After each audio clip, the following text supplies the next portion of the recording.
Higher than Michael, right? The mic is on at the podium, but it's muted. Hi, Michael. And you're on board already with the town of Sevastopol? Okay. So there must be something. All right. Thank you.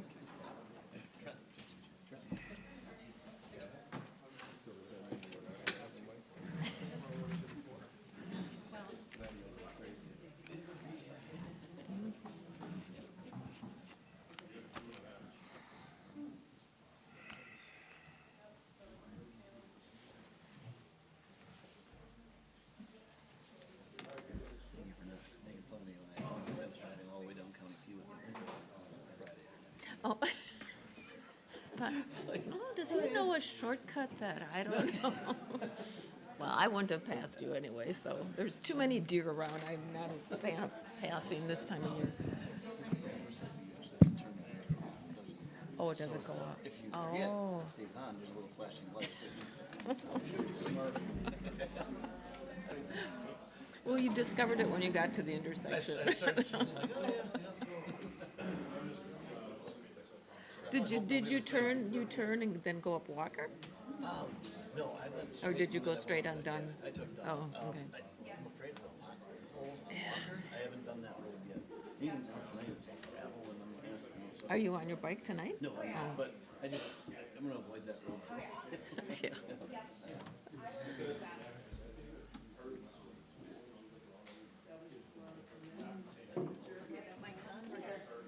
Good to go? Great.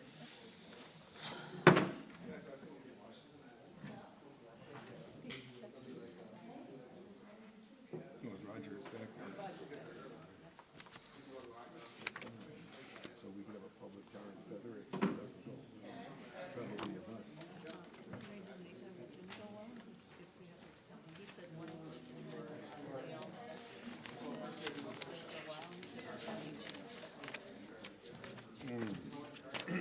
He said, we trust him. Don't.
Call to order the Board of Supervisors meeting for Monday, May 19th at 7 p.m.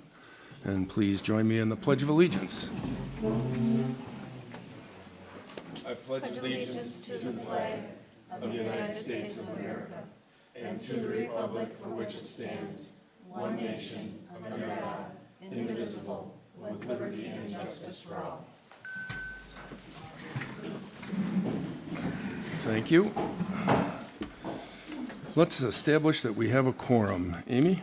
Supervisor Jeannie Vogel, Here? Supervisor Mark Hain, Here. Supervisor Linda Waite, Here. Chairman Dan Wolfle, Here. Supervisor Trent Olson. Here. All right, we have a quorum. Next item on our agenda is to understand who all these lovely people are that are here this evening. So we will start with you, ma'am. If you'd just introduce yourself, please. Sharon Saran, 5457 Bayshore Drive. Thank you. Here for the variance. Yep. Robin Zoran, 5457 Gate Road Drive. I'm the applicant for the variance. Jim Parent, 8405 West Pine Ridge Circle, Bailey's Harbor, here for a driveway permit. Mike Parent, 7713 Highway 42 Lake Harbor, here for a driveway permit on Rock Ridge Road. Michael Henkel, York County Land Use Planning, here for the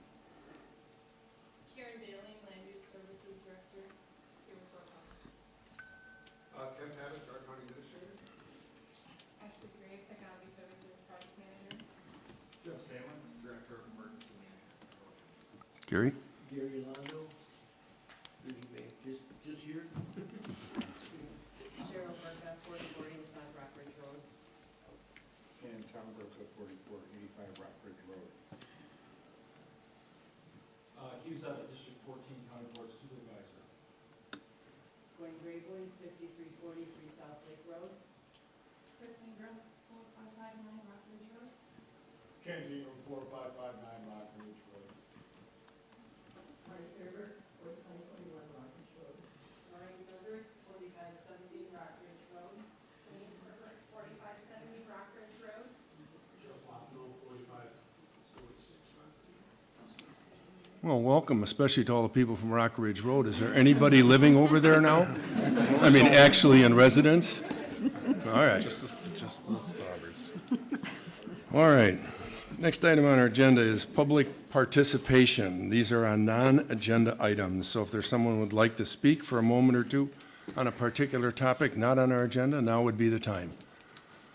See an abundance of raised hands? All right, hearing none, we will move on. I think we need a motion to approve our agenda, assuming it was properly noticed. The agenda was properly noticed. All right, motion to approve. I'll make a motion to approve the agenda. Motion by Jeannie, second by, I'll second. second by Trent. All those in favor signify by saying aye. Aye. Opposed, motion carried. Away we go. Approval of the minutes, Board of Supervisors meeting from April 21st. Motion to approve. You should have all had a chance to read those.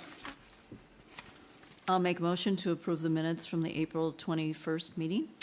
Motion by Jeannie, second by, Second. Mark. All those in favor signify by saying aye. Aye. Opposed, motion carried.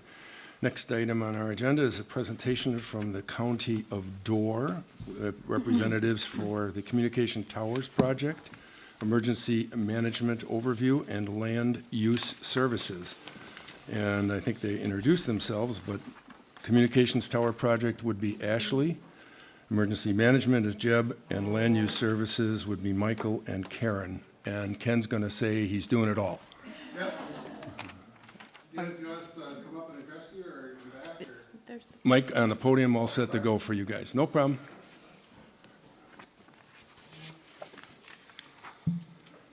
So, good evening, can you hear me all right? Should be on. All Yep. right, sounds good. Again, thank you, Ken Pavick, Door County Administrator. I guess we're attending all of our local municipalities and doing just an updates on 3 critical projects that we're working on. Well, projects and also areas of interest that we are important to the towns. Again, you kind of mentioned them, the areas that we're covering, but again, we'll do land use services. Also an update for emergency management, and then also our communications emergency project is what we're calling it. So we'll start off with land use services, and I'll turn it over to Garen and Michael.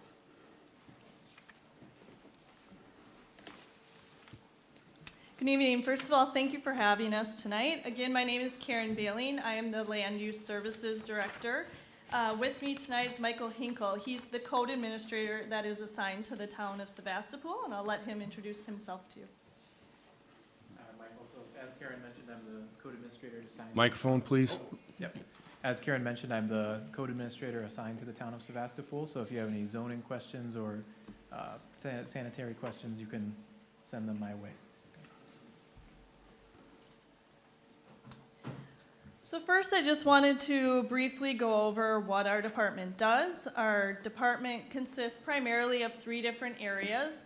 The first area is zoning. We have 5 code administrators now that are assigned primarily to administer our zoning ordinances. They're the ones that review the applications, issue the zoning permits, and investigate any zoning violations.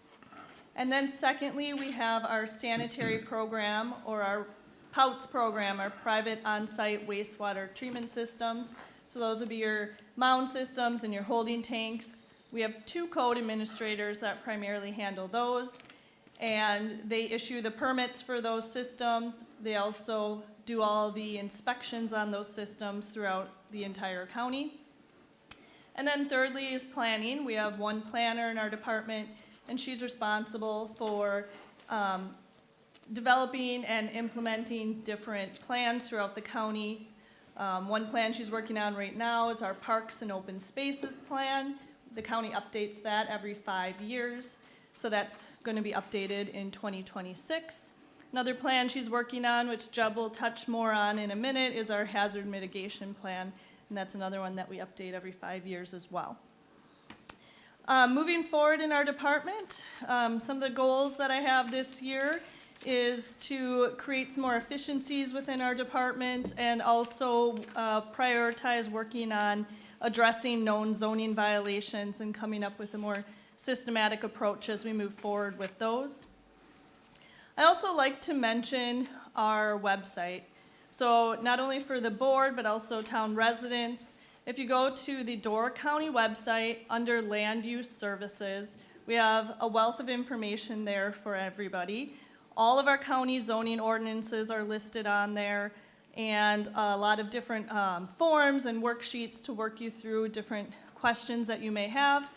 Also, we have an entirely online permitting system. So if you're looking to fill out an application for a zoning permit or sanitary system, all our permits are entirely online now. You can fill those out from home, or if you need assistance, we do assist people in our office and have a computer in our lobby that we can help people fill out that online application as well. I just want to thank you for your time tonight, and we look forward to continuing to work with you, and Michael looks forward to working with you as well. Next, I'm going to introduce Jeb with Emergency Management. Thank you.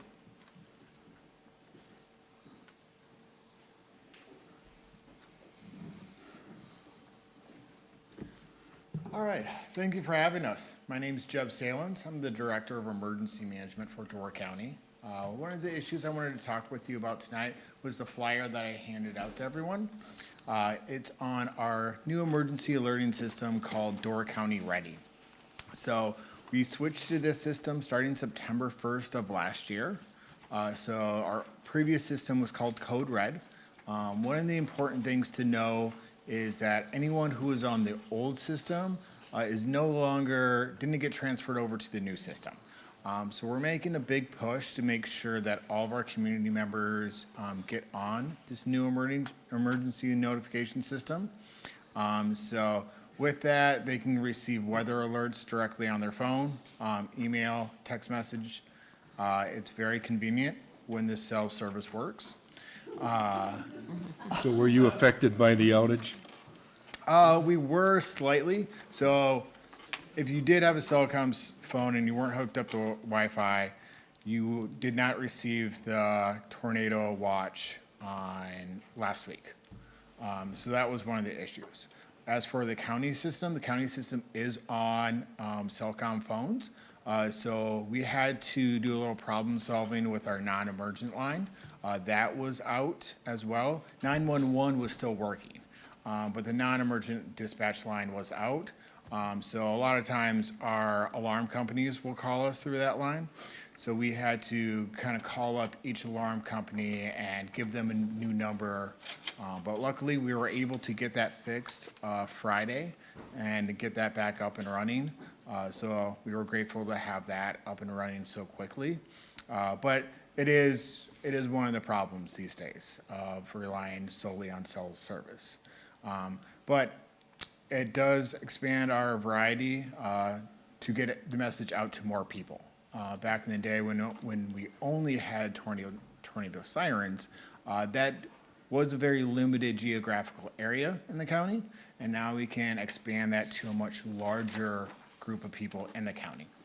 And then we also have a way of contacting tourists that come up to the county that might not be signed up for an emergency alerting system. So that system is called iPause, and it allows us to send out life-saving information to all cell phones in a geographical area.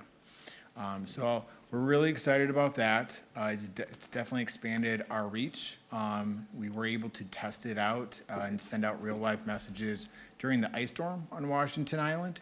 When temperatures were getting down to about 13 degrees at night, we were setting up a warming shelter for people to sleep in.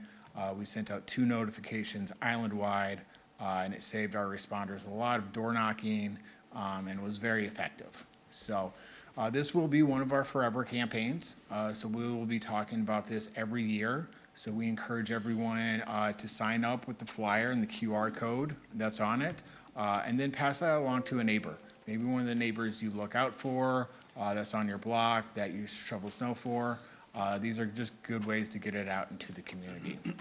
But any questions on that before I move on? Okay.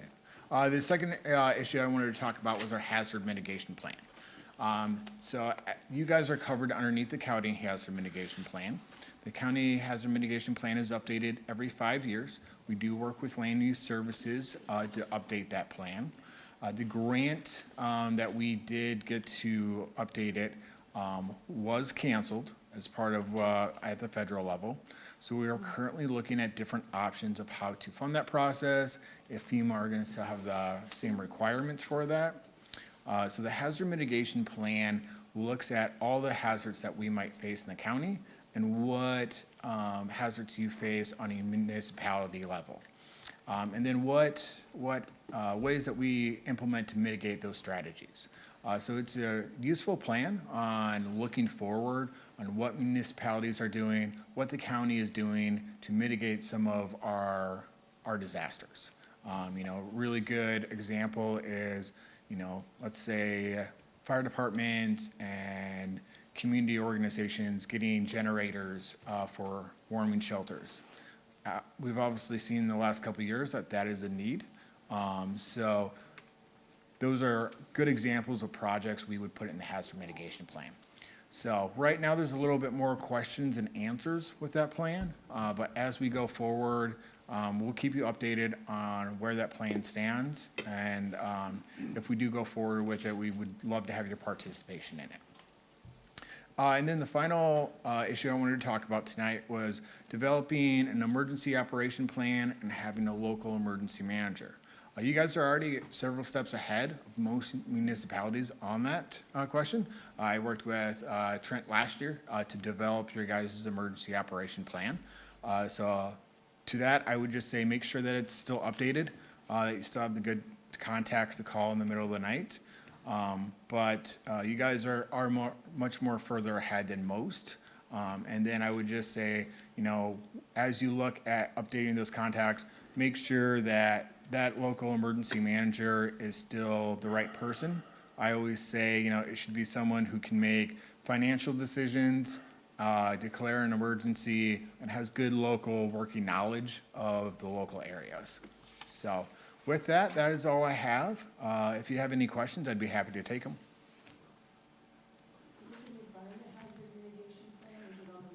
Yes, ma'am. It is on the emergency management section of Door County's website. All right. Well, thank you. And we've saved the best for last, and that's Ashley DeGrace. Thank you.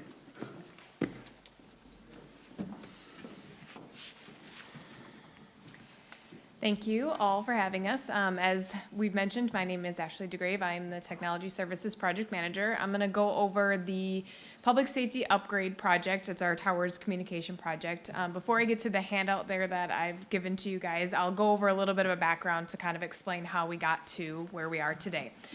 In October of 2020, it was identified that our current VHF public safety communication system would be end of life in 2028. It was last upgraded in 2013. And that was presented by our then consultant, Len Keenan, who around the same time announced his retirement. So we had to go through the process of selecting a new communications consultant. And through an RFP process, the county selected OCG, which is Omnicom Consulting Group out of Florida.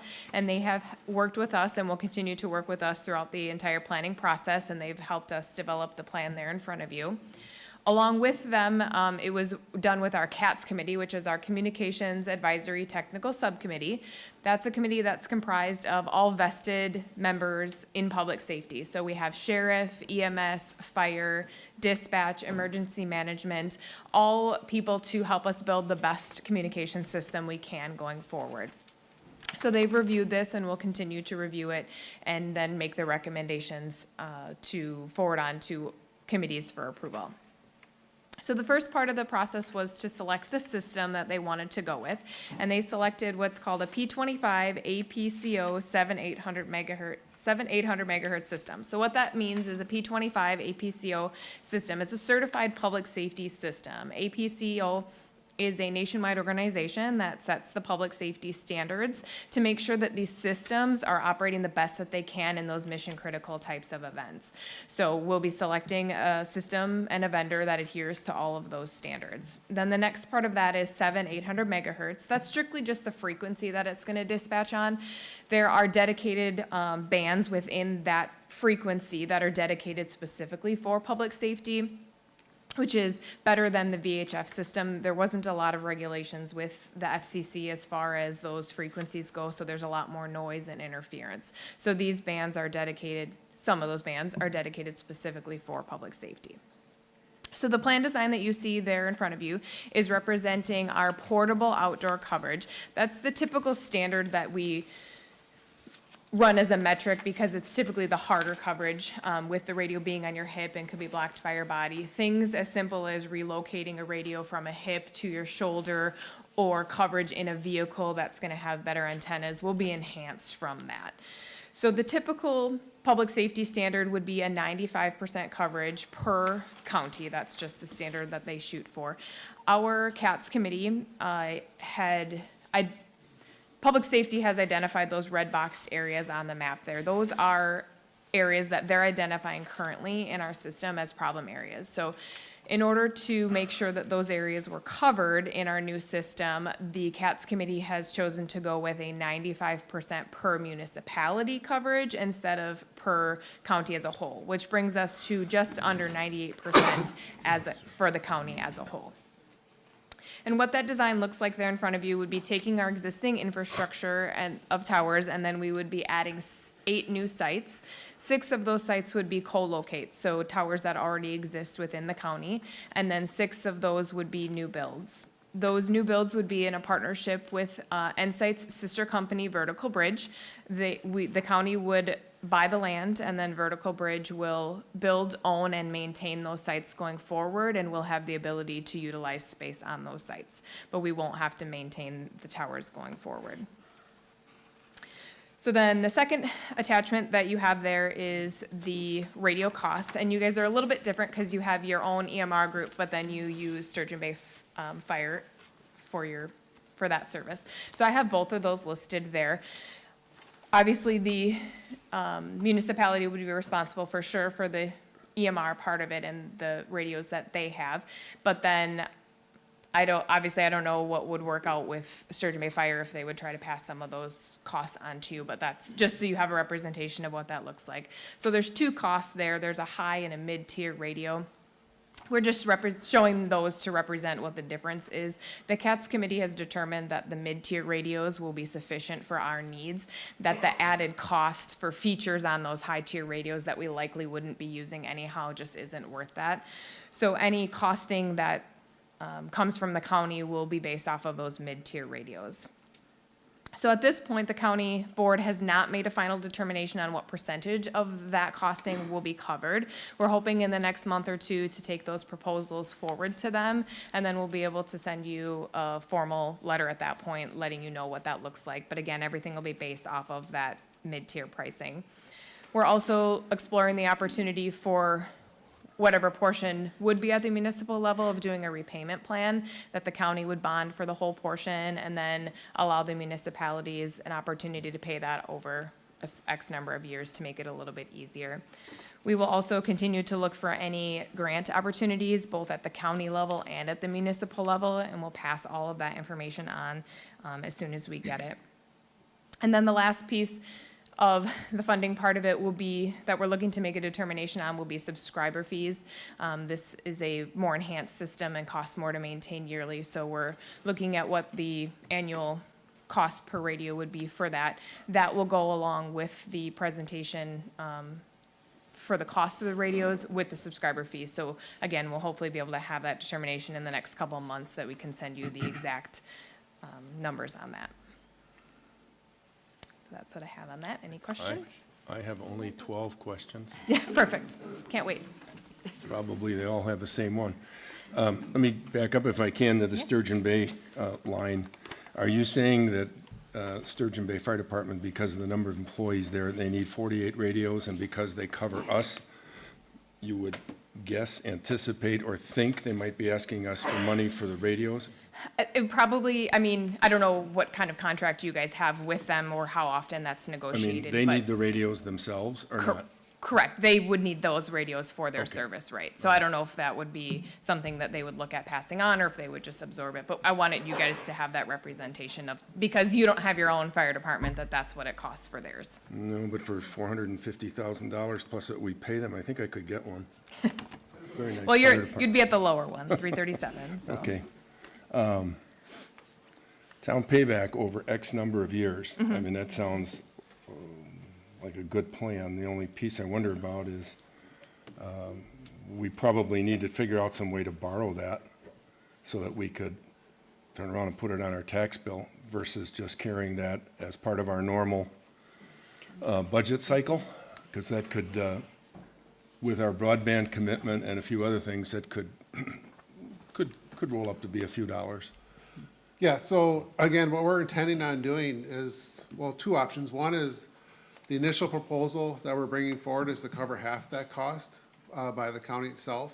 Okay. CATS is recommending that the county actually purchase the radios outright for all the communities. So there's a little bit of a discrepancy that the county board needs to work that part out. So we'll be bringing that to the county board for their ultimate decision. But whatever that is, that balance, so obviously it's paid for outright, then you just need to plan for whatever agreement you have with the city in terms of the subscription cost, correct? Right. But again, if there was actually debt, let's say it's even at 50% and there was debt related to it, the county is offering to, I guess, again, finance that debt. And then we'd have an intergovernmental agreement in terms of the municipality is paying us back. Again, once you set it up as debt, it falls outside your levy structure, so you'd be able to handle the debt in that fashion. Okay, and would you, I know you guys had a lot of work ahead of you, but is this a 26 expense, do you think? I would say no, because right now we're still in the process of acquiring the sites, which has been very difficult for us, as you can imagine. So right now, we're probably looking at, from the county standpoint, actually bonding in 26, 27, but actually bidding the system in 27 and implementation in 28. So you're Okay. probably not looking, the system wouldn't go live until 28, so you're probably looking at the end of 27 or 28 before you see that come online. And you don't Okay. want to buy the radios or the system too soon, so the radios will come online very close to that implementation date. Okay, that's great, thank you. But again, I guess the goal is just to give you a heads up, you know, to have some discussions with the city, obviously, but again, there will be the subscription part for sure, just in terms of maintaining the system overall. Do you have any flavor for what a subscription fee is for a radio? Not fully yet. We've heard different numbers. It'd be the best we've heard so far, it's similar to a phone cell, like a monthly thing. So it depends, you know, that $30 to $40 a month range is what we've heard. Again, Okay. we're doing some research on that, but none of that's been set in stone yet. All right, thank you. Anyone else on the board have a question on this? Linda? Wasn't there just legislation, or maybe it's still in the works, that fire and/or EMS costs would be outside of our levy? So debt obviously could be on top of the levy, but I thought there was a movement to put EMS and fire costs in there as well. I know there's discussion on legislation for that, but I'm not sure of the status in terms of that moving out for like fire departments and everything. But again, if that does, that'd be a benefit to Right. all for sure. Right. So that'd be very significant for us if we can get that to happen. Okay, anyone else? Thanks, Ken. Yep, appreciate it. Thank you guys for Thank you. allowing us opportunity to take some of your time tonight, so. I have one question for land use before they go, if that's all right. Sure, Thank you, Ashley. thank you.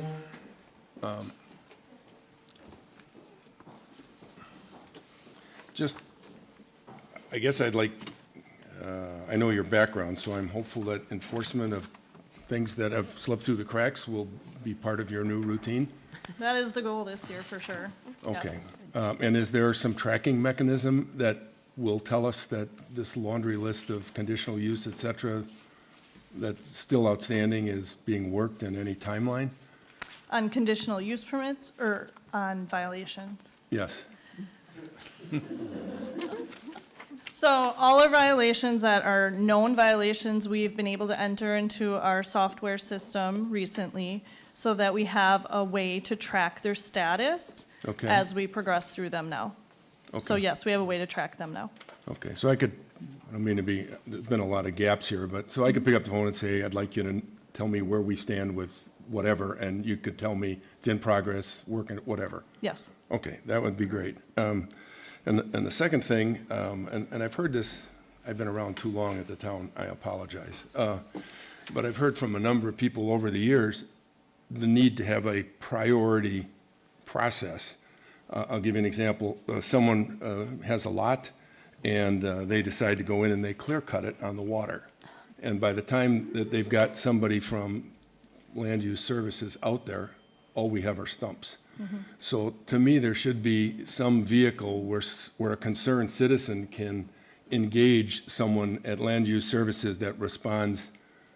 Obviously, there has to be some qualifiers, but responds immediately to this before they're looking at a lot full of stumps, and it's, now it's down to litigating a fine.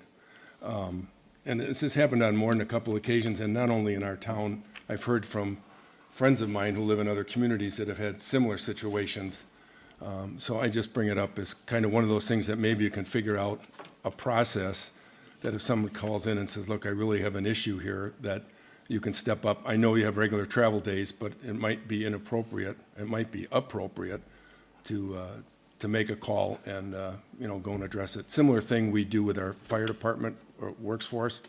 If somebody calls in and says they see smoke, even if it's a minor thing, sometimes it could be a burn barrel, they'll send somebody out to make sure that it isn't more than that or it doesn't become more than that. So those would be the two things that I wanted to suggest. Yes, thank So- you.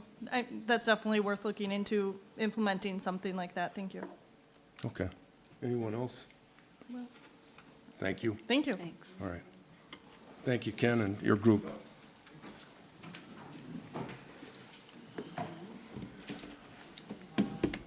All right. Find out where I am here, huh? EMRs. All right.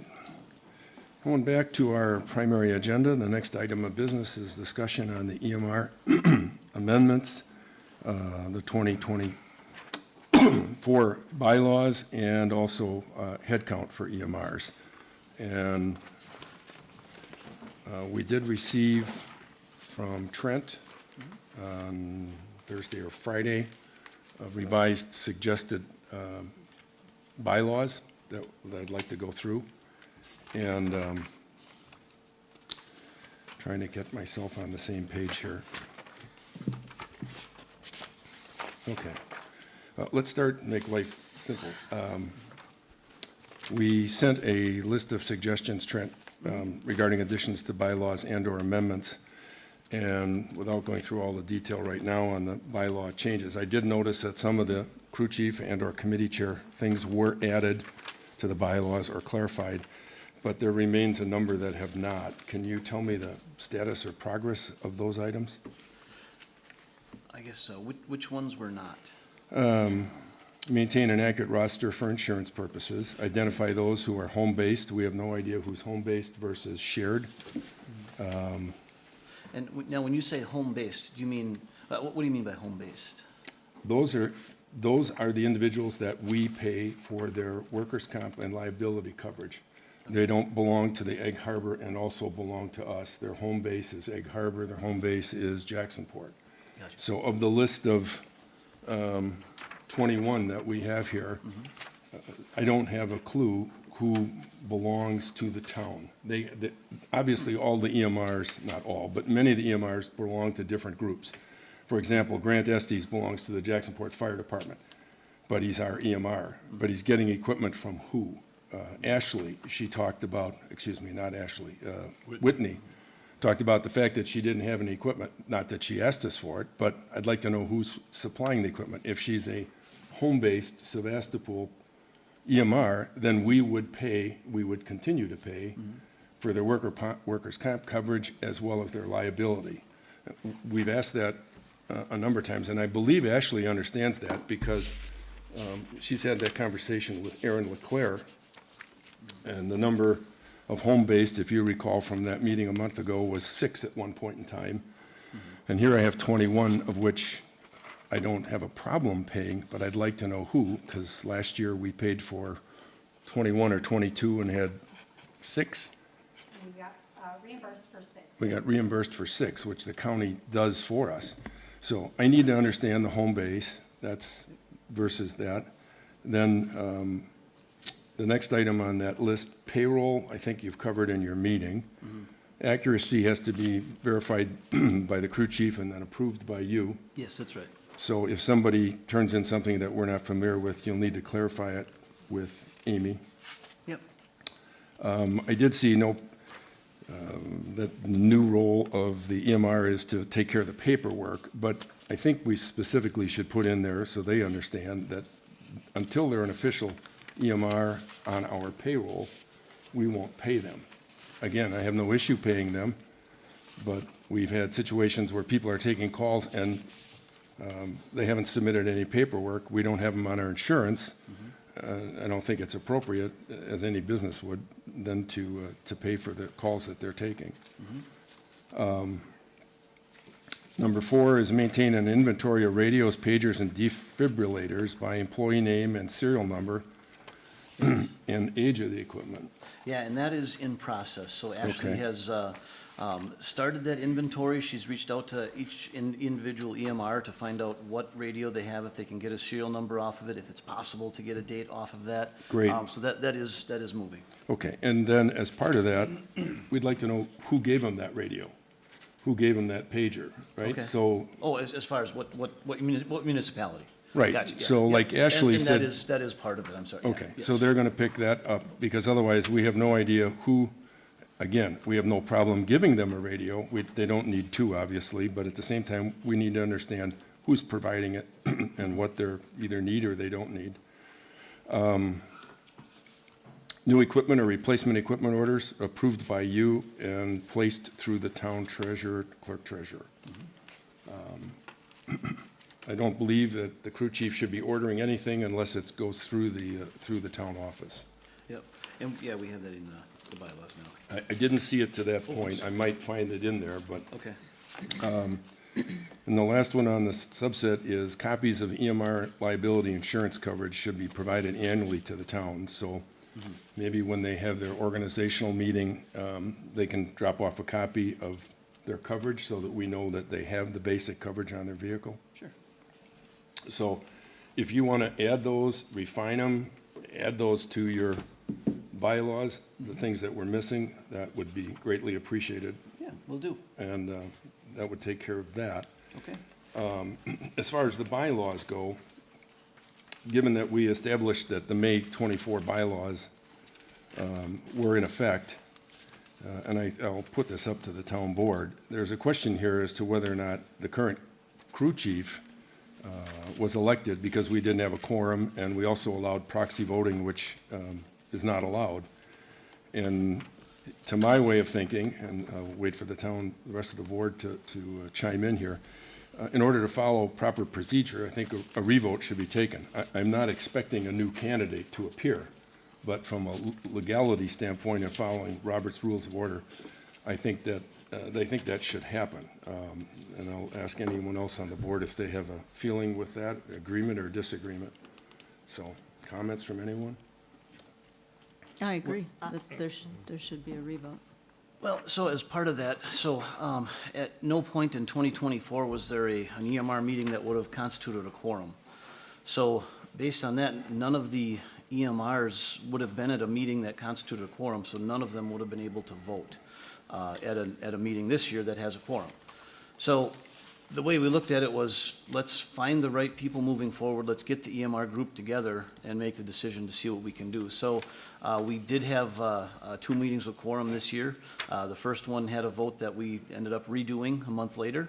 But then we did have, finally, I believe it was the first meeting since 2022 or 2023, they said that had quorum. All right.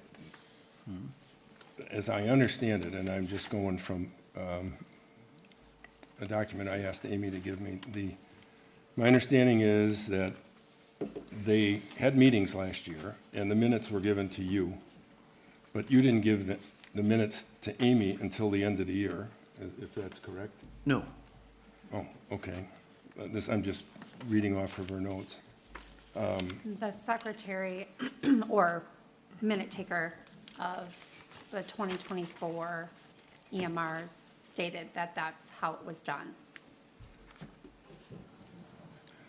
The only point in raising that issue, if it's correct, is that if the meeting minutes weren't sent in to Amy until after the fact, so late after the fact, she wouldn't know whether or not there were quorums, because she wouldn't have been able to tell because she didn't have the minutes. So it's kind of like running around in a circle. That's why you could be right. I'm only going on what I know at this point, but I think a revote would be the easy way to deal with it. At some point in time, I assume you're going to want the EMRs together to review the bylaws. Yes, The ones that's right. that you're proposing, right? Yes, yes. So I think, from a business perspective, it would be advisable for them, when you're in a quorum, to have a new election. And like I said, I'm not expecting that you're going to be elected, head of the EMRs or whatever. I'm just saying, I expect Ashley, but in order for it to be proper, I think it should be a revote next time you have a quorum. Okay. I guess what would make the next one an official vote as opposed to the last one? Because you'll have a quorum. Okay. You would have a quorum, you wouldn't have proxy voting. And so that, by Robert's Rules of Order, you can't have a meeting till you have a quorum, and if you have proxy voting, which isn't allowed, you don't have a quorum, you can't have an election. You can't really have a meeting.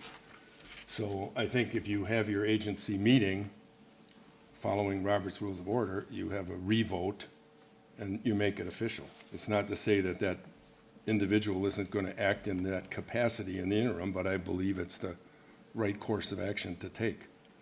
So if somebody disagrees with me, chime in. No, I agree. Okay. I don't know the answer to the question about separation of crew chief, assistant crew chief, and secretary. Has that been talked about? We did discuss that. So we could, so right now, the same person is being assistant crew chief and secretary. Right. We can separate those roles, but we did not have any nominations for a secretary. Nobody stepped up to do that job. Again, the volunteers that are here to help the community, less interested in in doing meetings. They want to do their trainings, they want to get out and help people. So we can remove that secretary title from the assistant crew chief. However, we would have to either find somebody to do the secretary duties, or the assistant crew chief would take over secretary duties in the absence of a secretary. Okay, so let's leave it at this for the short term. At your next agency meeting, when you have a quorum, when you do the revote, ask for somebody to step up and become the secretary. Okay. See if, and then if not, you can come back and tell us, we have to revisit that or rethink that. Sure. I think that would be, and maybe everybody knowing in advance they're going to be asked won't show up. Who knows? Or feign that they can't type. All right. I think you've addressed the facility question and the agenda, meeting minutes we've talked about. We've got the bylaws, so we'll go through those and see if there's anything that someone has issue with. And speaking of minutes, when you take a look at the minutes that were submitted for the May 7th meeting, I don't think it's quite acceptable to put down payroll process reviewed, call reviewed, inventory reviewed, reviewed. I mean, that really doesn't tell you anything. If we gave you the town board minutes, you'd... Well, no, so now that meeting is not a public meeting. That meeting, they may go over addresses where calls happened. So the EMR group does have official minutes that, instead of reviewed, it goes through and details out what was discussed. But that's not something that we would want to put out there as public information. No, I wholeheartedly agree, and I think we have said all along that anything that's HIPAA-related would not be, would be redacted, for lack of a better word. So given that, inventory reviewed, nothing to do with HIPAA. Supplies reviewed, nothing to do with HIPAA. Committee updates, nothing to do with HIPAA. So those items that are not HIPAA related, there should be some verbiage there saying, this is what happened at that meeting, and, you know, here's the output. I think you have a good idea what minutes are like. I saw you type them the other day, so I think you need to address that. How many meetings did they have in '24? With a quorum, none. But we came to 7, I believe, last year? Yeah. I think Kurt said 6 or 7, that sounds about right. Yeah. So, And that's what I just wanted to pull up my email to see. No, I had never received a set of minutes last year. And I mean, it's this town email, so if you want to go through them, we can do that, but okay. they were not sent I'm in. only going based on the information that I've gotten in terms of what's up. Also, I guess before we go into the bylaws, and there's not that much them in there anyhow, but there are 2 other areas that we should address. One is head count, and as I understand it, the roster that we got now has 21 people on it, and you are authorized to have 20. And if we take a look at the activity level of some of the EMRs for the first quarter, we find some have taken one call, no call, 1 call, 0 calls, 0 calls. There's quite a few that have not taken more than 1 or 2 calls at that. And then there's a couple that have, you know, really done the number, done a dozen, done 13, done 18 calls. Yes. So, which has obviously driven up the response rate for the EMRs. But the ones that aren't making the calls, do we want to continue to carry them and to pay, and this goes back to the home. I mean, I have no idea if Joe Colin. No idea if he's home-based, and if we're paying for his liability coverage or workers' comp or whatever. But I think over time, and I believe the county is going to start looking at this. They're going to start looking at the participation rates and whether the county should continue to refund back to us. So I think that's something that you guys need to start taking a look at or anticipating. And then I guess the question is you have 21 people. Do you envision some of those people dropping off, or where do you think this is going? Possibly. So we did have a discussion on that. I believe there's only one person in the roster that has not gone to any calls in our town or in maybe their home or in neighboring communities. But we can bring that back to them and set up a minimum requirement to maintain status as an EMR. Well, I think that would be certainly acceptable. I don't know what the board thinks. Sounds like a good idea. Pardon me? It sounds like a good idea. Yeah, I think that would be great. I mean, it would help the response rate, but also it would justify our investments, especially when you're starting to look at what the county just told us in terms of expense and ongoing expense, $30, $40 for, that'll add up quickly to our budget, although we don't have to worry about it this year. So if you want to address that and bring that back, that'd be great. Okay, we'll do.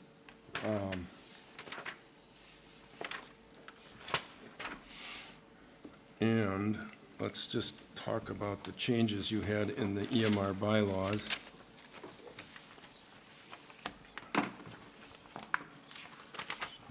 Can only hope I find the one that I marked up. This is not it. You're looking at the proposed changed one? Yeah, I had it. Question is, I have 3 sets here in front of me and one in the book. Oh, here it is. Okay.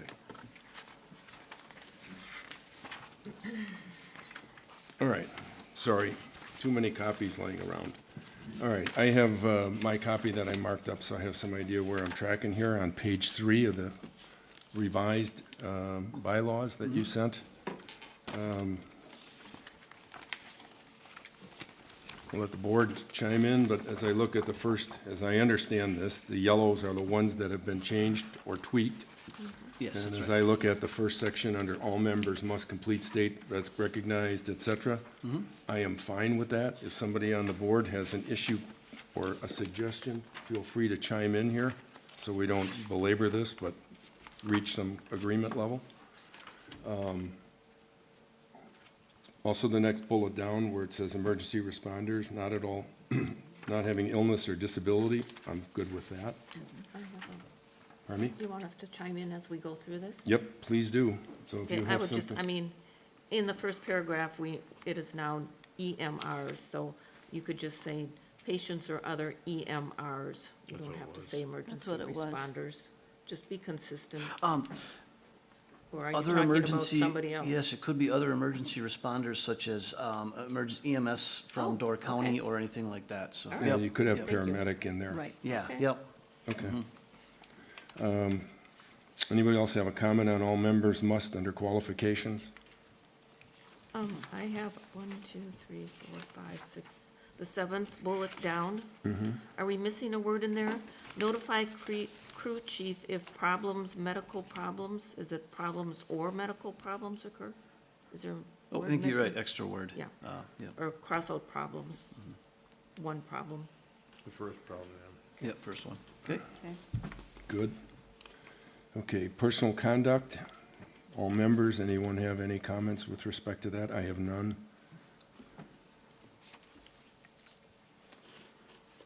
All right, general duty conduct, all members. The thing I noticed here is there was a deletion there.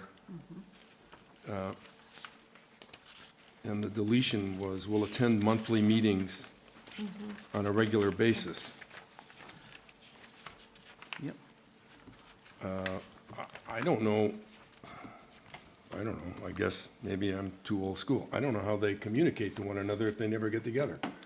If you don't have any monthly meetings, how do you know what's going on around you? I'm not one that we need to have extra meetings, but even quarterly meetings would imply that you have some idea of what's happening and not just go,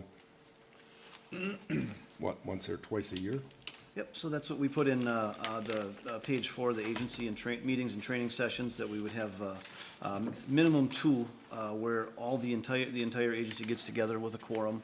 But other than that, they will still have meetings as they feel necessary. So if any member of the group has something to bring up, they can contact me or the EMR crew chief to call a meeting, or we'll just continue to have our meetings as we have been, our committee meetings, and then we'll have an agency meeting. If we don't have a quorum, then it wouldn't be an official agency meeting, but they can still have that discussion at that point. But the idea was, you know, these are volunteers, some of them work out of town and then are home on weekends and attend calls. We don't want them to lose their voice in the EMR group or not be able to attend calls anymore just because they can't go to meetings.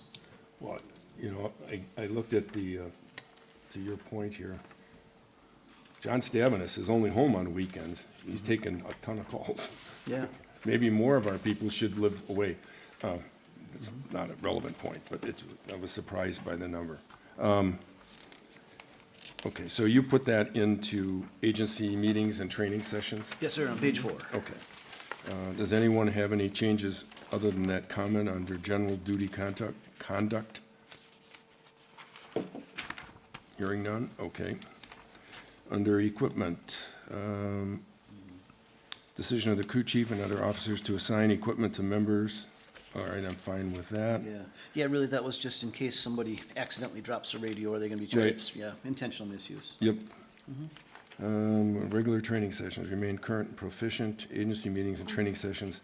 Can- Go ahead, please. Back to that equipment, I noticed that equipment shall be returned. I noticed that within 30 days was added, and the other one didn't have 30 days.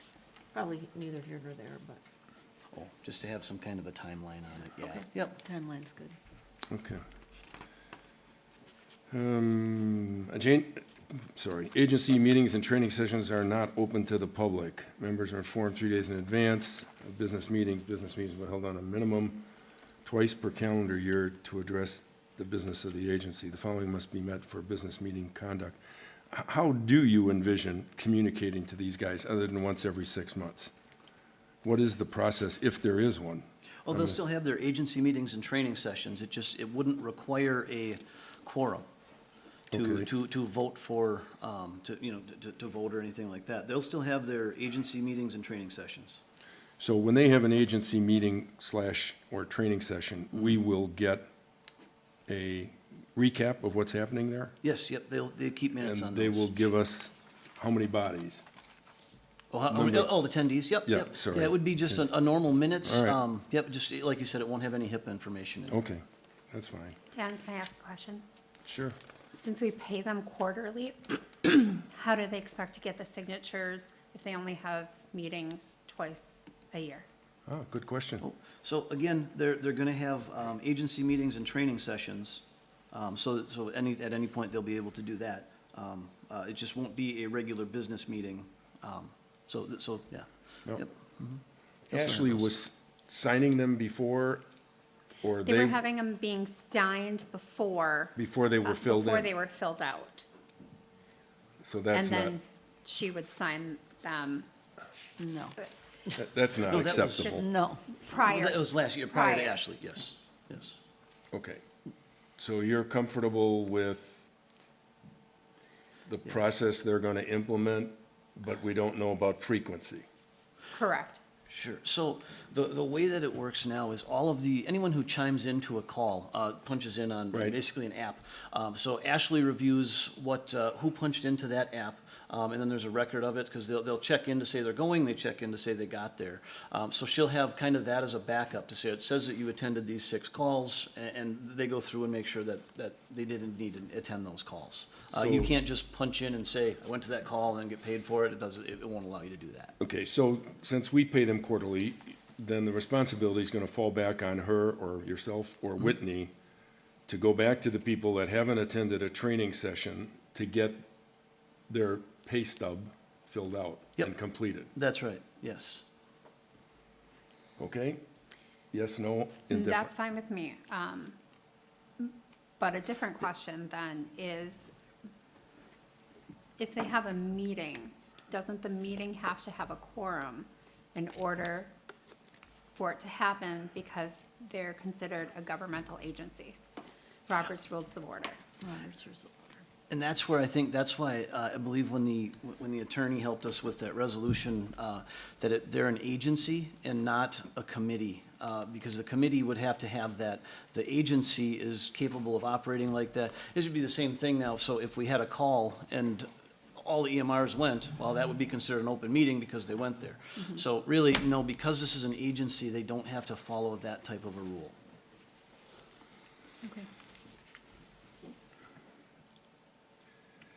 I'll do a little more research on Yeah. that. I don't agree or disagree. I'm kind of, at this point, somewhat neutral in terms of where that goes. If they don't have a quorum, though, at the same time, it would become a training session. It would be, yes, yep, All right. yep. We'll do a little more digging on that.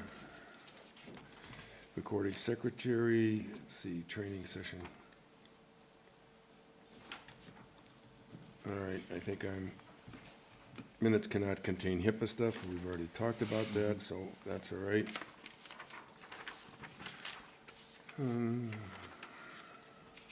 Anything on membership categories? Yes. Yes? Yes, please. So on the one draft, it said must complete, the first bullet from the draft of May of 2024 said probationary member must have completed EMR or higher level training and be licensed and certified. That has been deleted from this new one, Trent. Yes, So- and that's because in order to be an EMR anywhere with the state of Wisconsin, you have to have that designation. So it's not necessary in our bylaws. They wouldn't be able to be an EMR without that. So does it hurt that it's actually in there?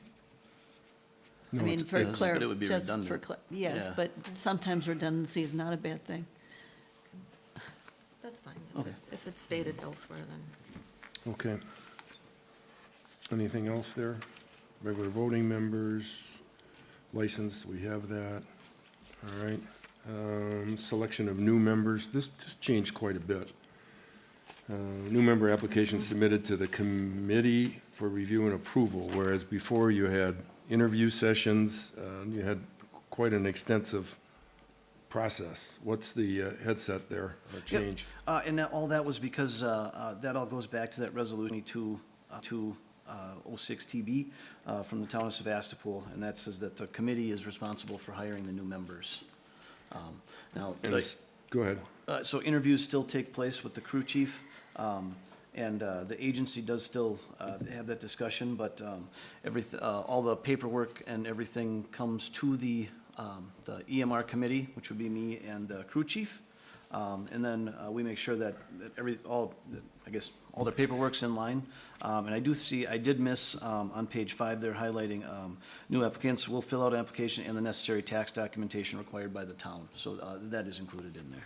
Okay, That so should highlight. what I would suggest, and I'll leave it open to the board here, I'd suggest you just take that box of data from the selection on the old bylaws and just put it under selection of new members, so we understand your process. Okay. Sure.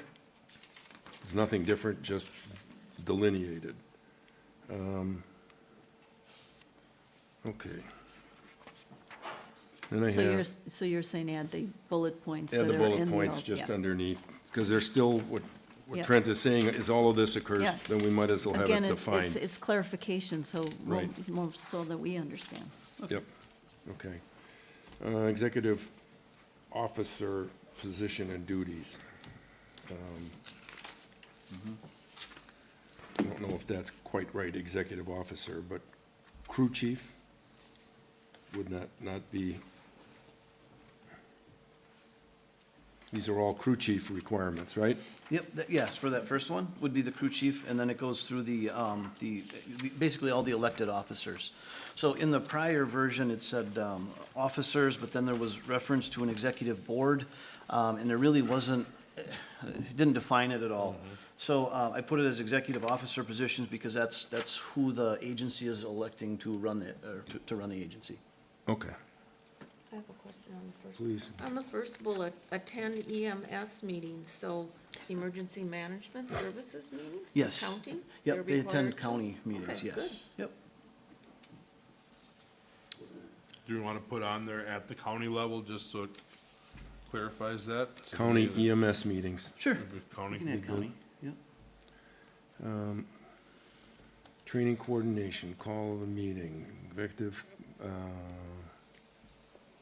okay, this is where, under the crew chief, inventory of supplies and equipment, okay, and maintain call log. I would put in there that specifically outlines what are home-based EMRs. Yeah, yep. I added that note from, okay, yep. All right, so that we get that on an ongoing basis and that it's updated with Amy, especially at the time that we have to go forward and pay for all the insurance coverage. All right, by payroll. Anybody else have a question on that or comment? If not, okay, you have something?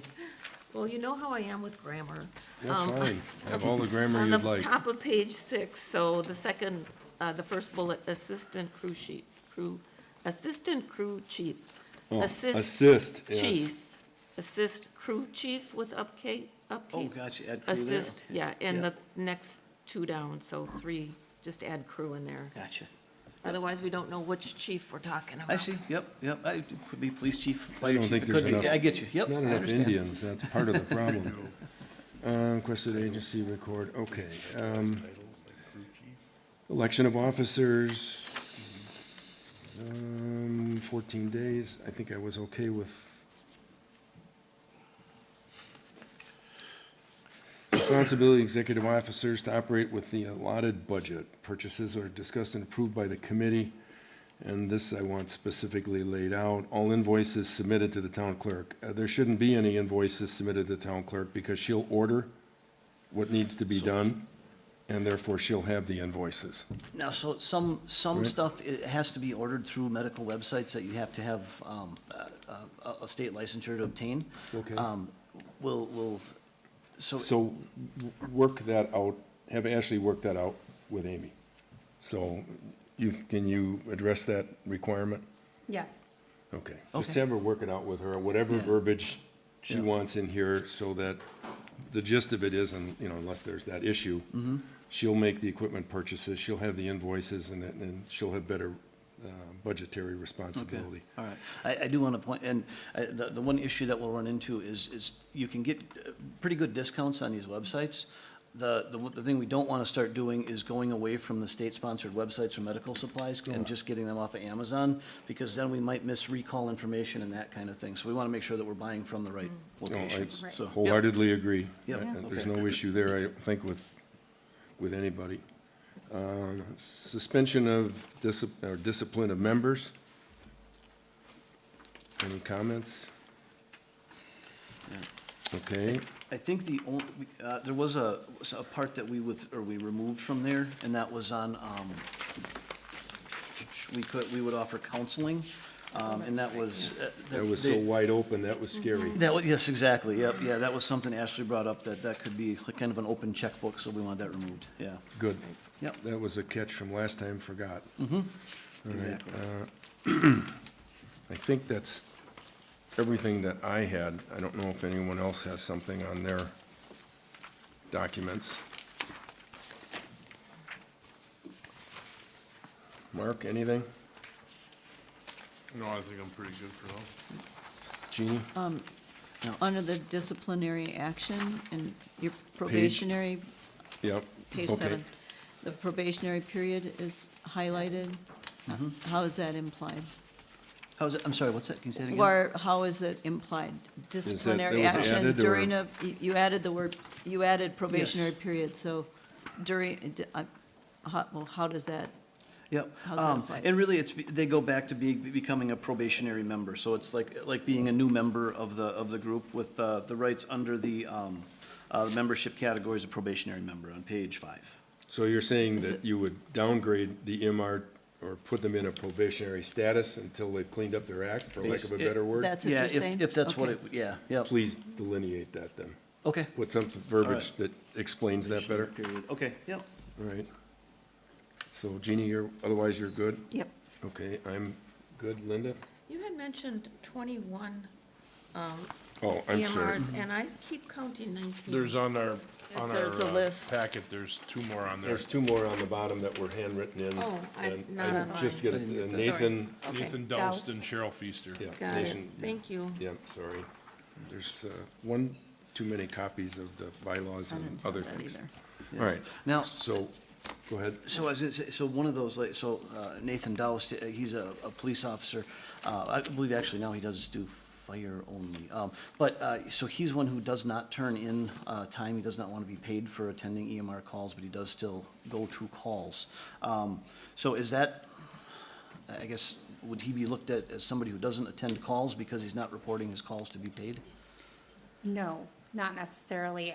Typically, what he does is they fill out a reimbursement, and on the reimbursement, he puts no pay. Gotcha, So okay. we know that he's either going or not going, so that's how we keep track of it. Excellent, okay. I know that there was a question, Whitney, I want to say, said that she had gone to X number of calls last year, but I have no record of it. Mm-hmm. That's why we asked to put, record how many you go to, and if you don't want to get paid for them, that's fine. Yep. But at least we have something to fall back on, because we are still paying, the work comp and liability insurance. Perfect. Can you tell me one more time what that's called? It was paid and unpaid after, or what did you say? No pay. No it pay, just thank puts you. on there. Okay, thank you. Okay, so for tonight's discussion, we're done on EMRs. We will ask you, I know you'll love this opportunity, to go back, tweak it, come back in June. Assuming we can all agree, we can then proceed and you can go back and do your thing. So, obviously, I know you're new in the position and in the roles, but you are the gatekeeper there, and you're gonna, if you have questions on something, ask us, and we'll try to avoid future conflicts as much as possible, or whatever, so, okay. If if I can find my agenda, I'll know where we are. Like, before we move, can I just clear? Sure, go ahead. If we do another vote for, with a quorum. Yep. And the same outcome comes through, can we guarantee that's the last time we'll have to do it? Well, I would think so. Okay, all right. I mean, Okay. generally speaking, when we have a proper meeting and a proper quorum and a proper vote, we don't do it again. Okay. So, Well, we did. We did that ask it to point- be redone, and then it's getting redone again, so I just I want to know. make sure. Yeah, that- because that goes in the minutes, that Trent's if this is. point, this has been approved by a member of committee of five, so I understand why he's asking that question. well, Because this was, I mean, well, there's no well, nothing. This was approved by us. Right, You it signed it. was so approved, that's- correct. I'm just, but there was not a crew chief.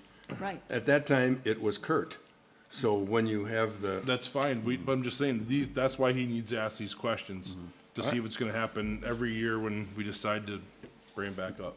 no, it'll be say when there's a crew chief. Go ahead, Amy. I think that if you read those bylaws, the bylaws that are in place, there was exceptions on who could vote and who couldn't vote, based on how many calls you went on and how many meetings you attended the previous year. That's So I want to say that the last time, the question was, all these people are coming to vote, but they hadn't gone to meetings or hadn't attended more than half of the calls. So that would make them not eligible to vote. And that currently is how the 2024 bylaws are reading. And I think, to Dan's point, that's why he wants to go back and go the way that the bylaws read and have that vote. Yeah. Yeah. Please correct me if I'm wrong.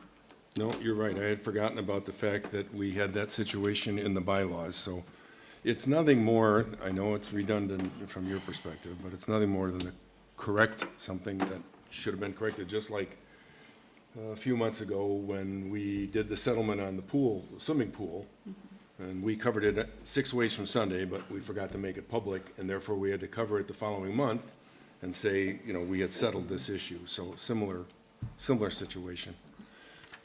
All right. Allocation of funds from selling the reserve liquor license. Amy tells me that we have the cash in hand, We do. and so I'd like some input on directionally where we think we're going to go with it. I know there's one person here that has a feeling. We're going to give it to all the people on Rock Ridge Road? Oh, okay, I'm sorry. I didn't hear that correctly. I don't think that was an official motion. All right. So, Are you asking for it? I'm asking. Well, depending mean- on what the radios and the pagers, what we might be responsible yeah. for, we could bank it for that.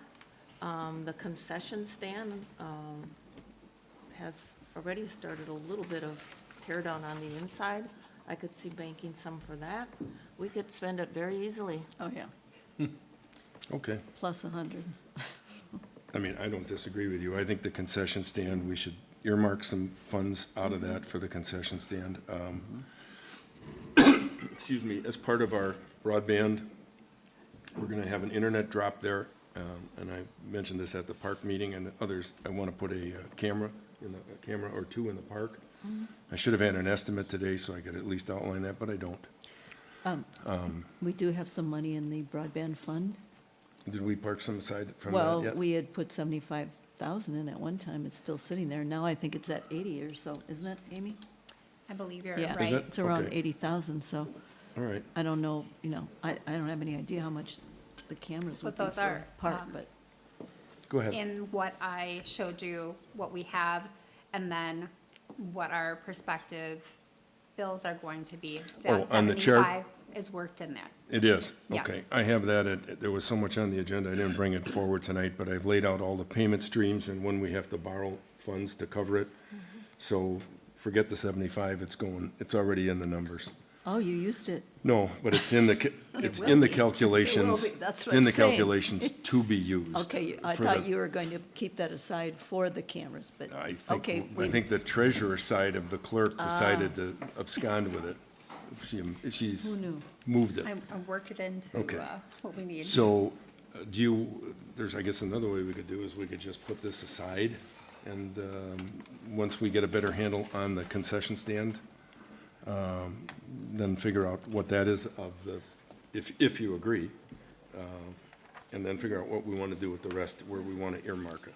Well, we And got, park it somewhere where we're earning Yeah, the maximum That's, interest. that sounds reasonable. yeah, if they're thinking 50% will be our cost for the radios, that's 20, almost 26,000, 25,500. And we can set that aside, but it sounds to me like from what Ken's saying, we may not even have that expense to 27 or even Yeah, 28. so if we just put that, So, Keep that in mind put a for, CD or Okay. whatever, we can money mark so it Amy, why don't you park it in an account until we actually get as a numbers. committed, and Yep. then, once we get the concession stand numbers, we'll get some idea where to go. And the LGIP, I believe, is paying over 4% right now, so that would be a good place to put it. Okay, Is that no risk? oh no. LGIP is no risk. Okay, no. perfect, thank you. Yep, It's a yep, thank you, bank. yep. All right, Do we need to make a motion to put that away? sure, if you like. Go ahead, Linda.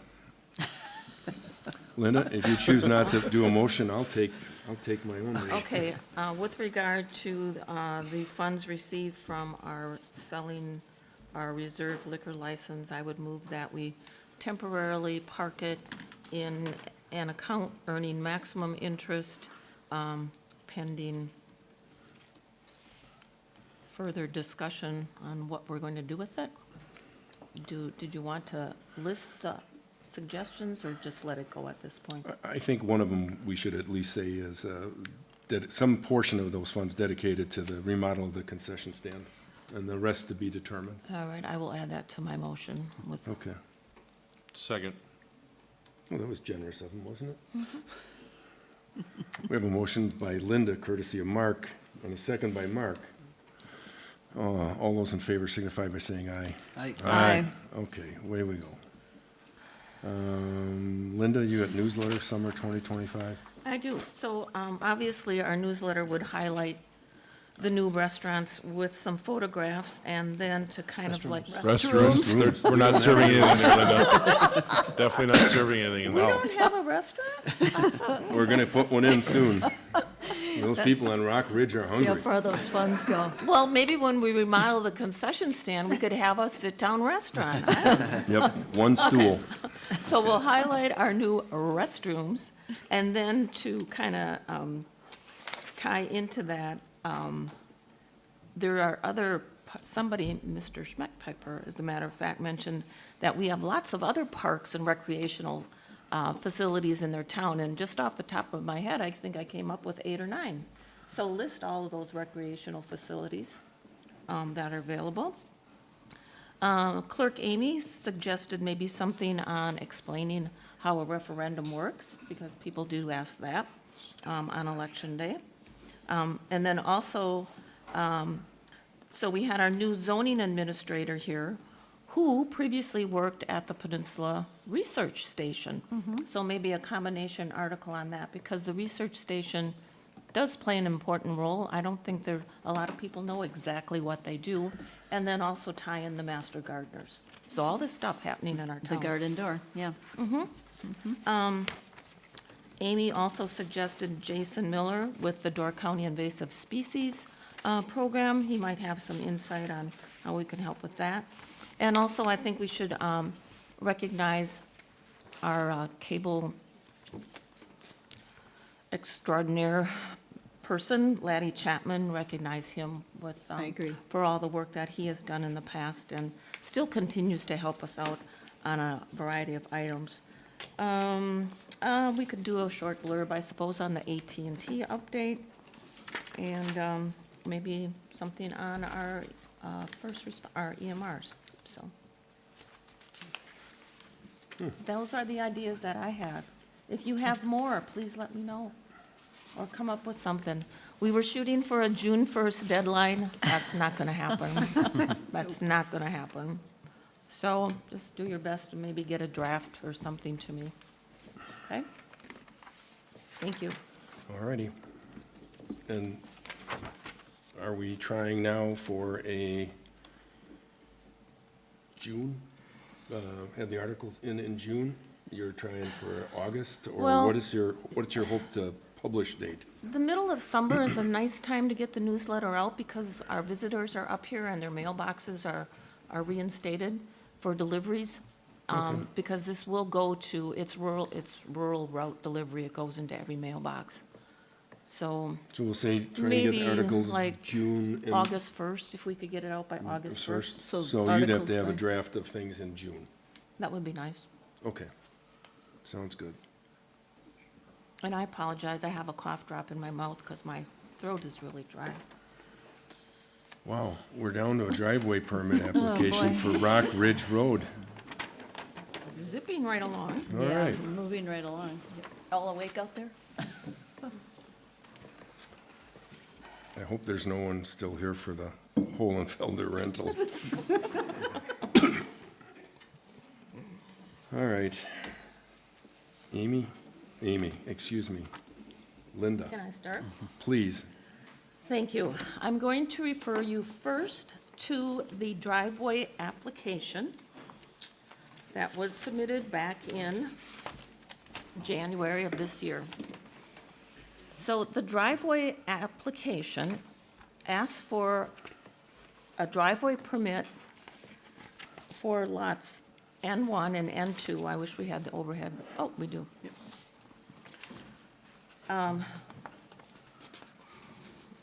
I should go up there or not. You got your candy cane? That looks a little weird.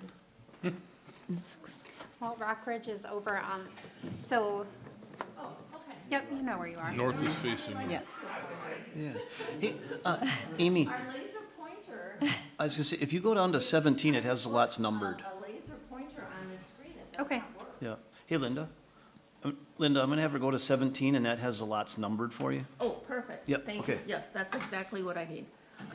Anyway, if you look at, I don't need this yet, the original driveway permit asks for a driveway permit for this parcel and this parcel. Coming off of this parcel, which she's not, you know, if you want a driveway permit, you need to have all three parcels on there. Linda, yeah, if you talk into the mic, that would be good. Oh, okay. Or pick it up. So the driveway permit asks for driveways for lots 2 and lots 1. You're asking for your driveway to actually come in on lot 3 because you claim that it abuts the cul-de-sac, correct? Yes. So you would want your driveway off the cul-de-sac here, going west to serve this parcel and this parcel, right? And these are zoned small estates. Lot 2 is, so the minimum acreage for small estates, SF20, I'm sorry, not small estates, SF20 is 2.5 acres. So this far parcel is 1.73 acres, cannot be divided. This parcel is 2.01 acres. Under the current zoning, it cannot be divided, according to my research at the land records anyway. So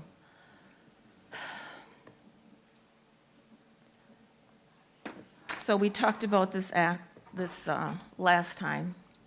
You said it would be access to those 2 parcels only, correct? Yes. And you plan to develop them. So now we're going to have a lot of construction equipment coming in on Rock Ridge. You know, that was not a dead end, more or less. So construction, you know, going to those 2 parcels if and when they get developed.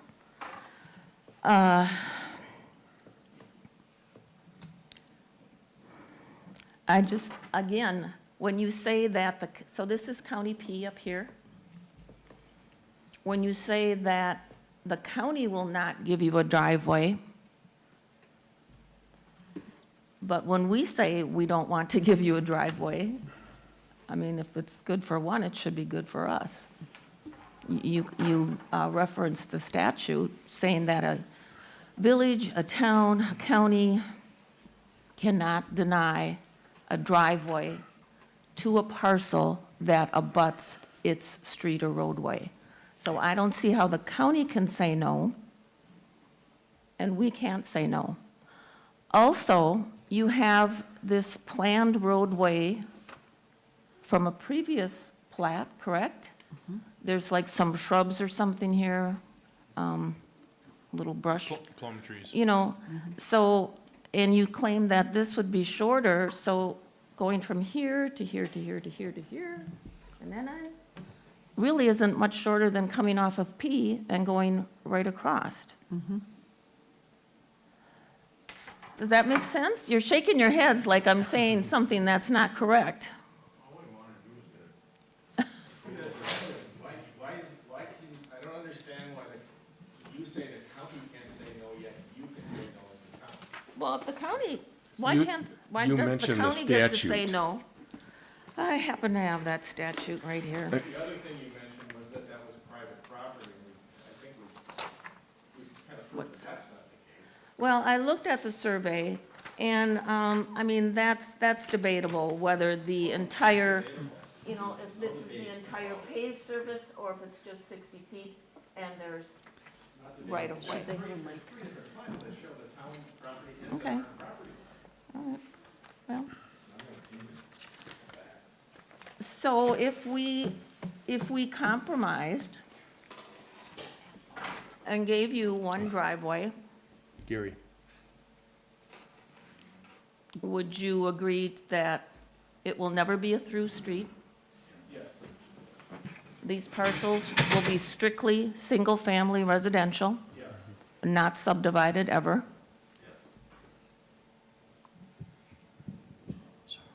Okay.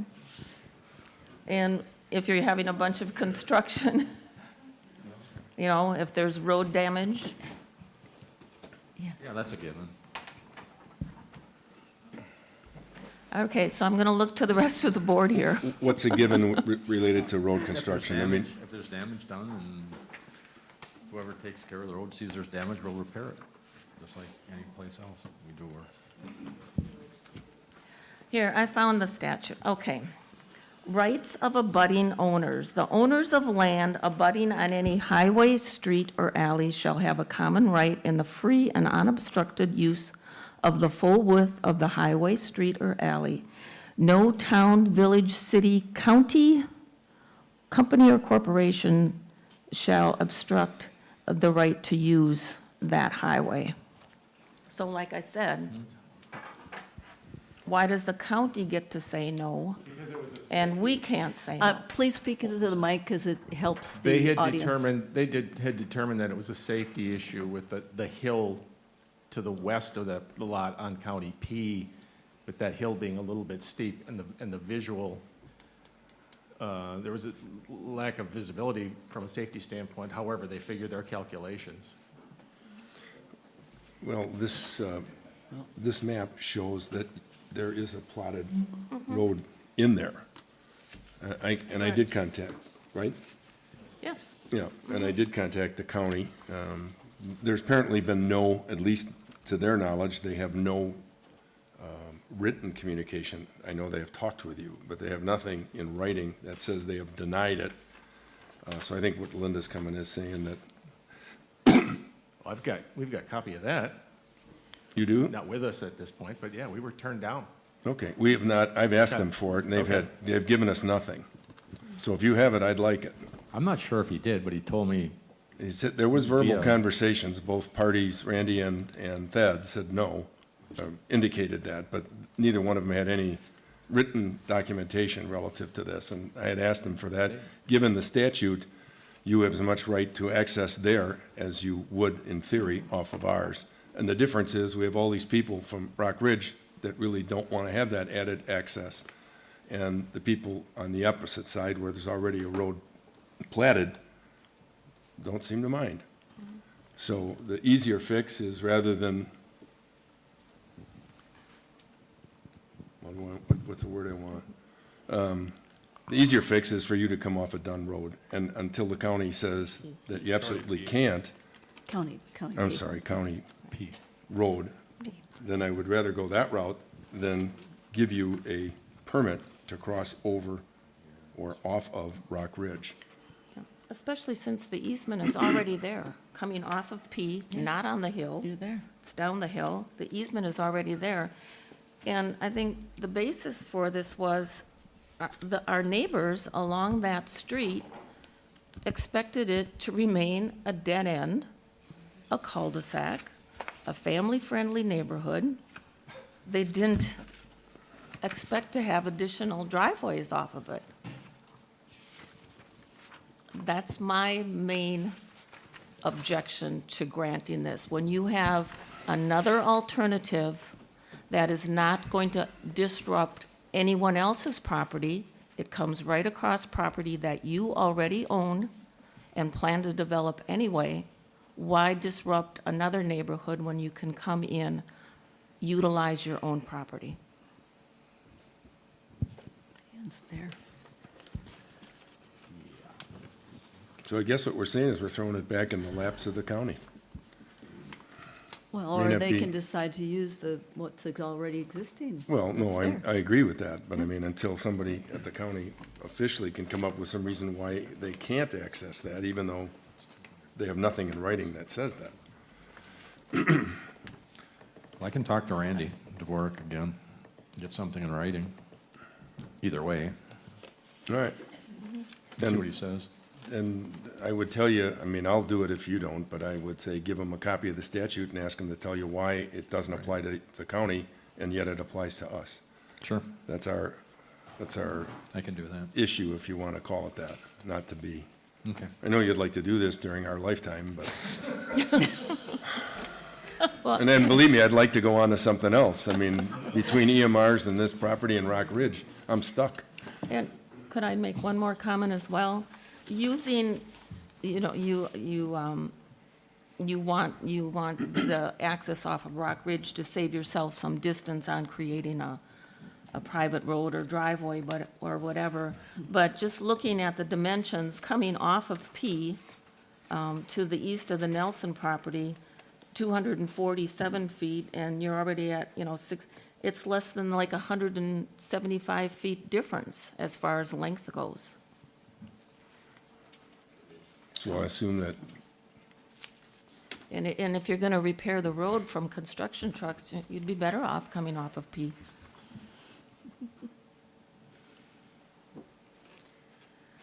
Again, it just boils down to respect for the neighborhood. I don't know if any of the neighbors wanted to comment or not, Mr. Chairman, or not. I I think don't know, from the we looks heard of their them last. faces, I do not think I want to ask. I think I know what they're thinking. I could be completely wrong. I mean, we're trying to find some middle of the road, but there doesn't appear to be an easy middle of the road. So we're just trying to do what's right for the townspeople that are concerned, and at the same time not prohibit your development. But I got to ask you to go back to the county and have them tell me. Yes, miss? Give her the mic if she's going to speak. Wait for the mic. Could you give her the mic, please? Or speak? Let's just talk to the county, and we'll be seeing you in a month. And we'll put you on the agenda next month first. Ahead of EMRs, ahead of everything else. Or what? Appreciate your patience. All right.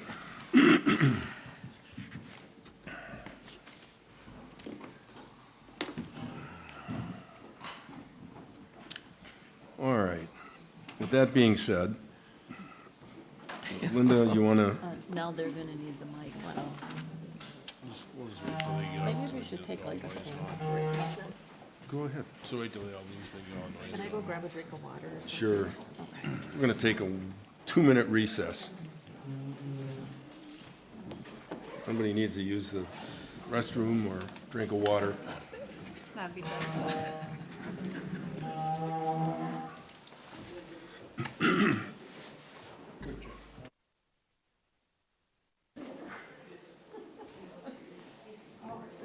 Where's the mic? Oh, it's on the table.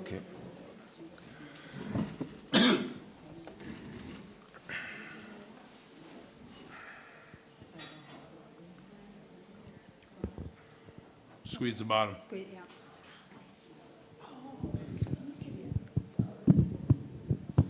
You need A little help? bit more.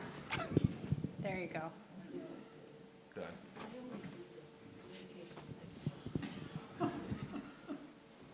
Turn it the other way, Mark.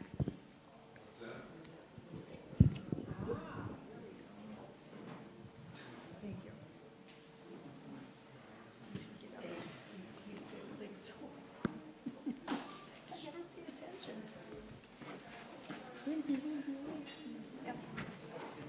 Remember that? They're all going to see us next month. Let's not publish the date of our meeting. Oh, sure. Is this a bathroom? Okay, Yeah. and do you have the one with the blue marking up? Yep. that- Or we're only going to look at those two, I New think. business G, I got Yep. great ideas for speaking for the meeting, For what? for the speaking for the meeting for the WTA. Oh, good. Stephen and Mike Parent can come and talk about their driveway. And the Rockbridge people can speak as well.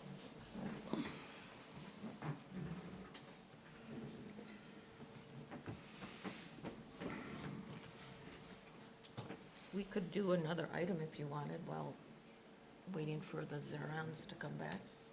We don't have meetings. I don't, yeah. Oh,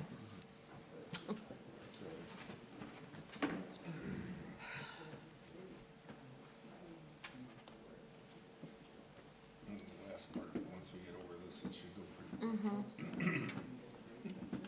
Famous last word. they, the RPC approved Russbury's zone request. Joel said on Friday. Oh, did I? I guess I did.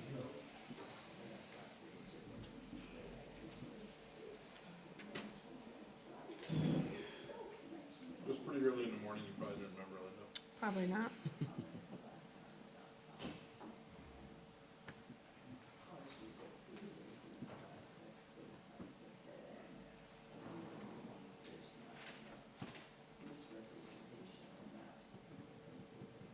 You think Gary's here for the whole rental?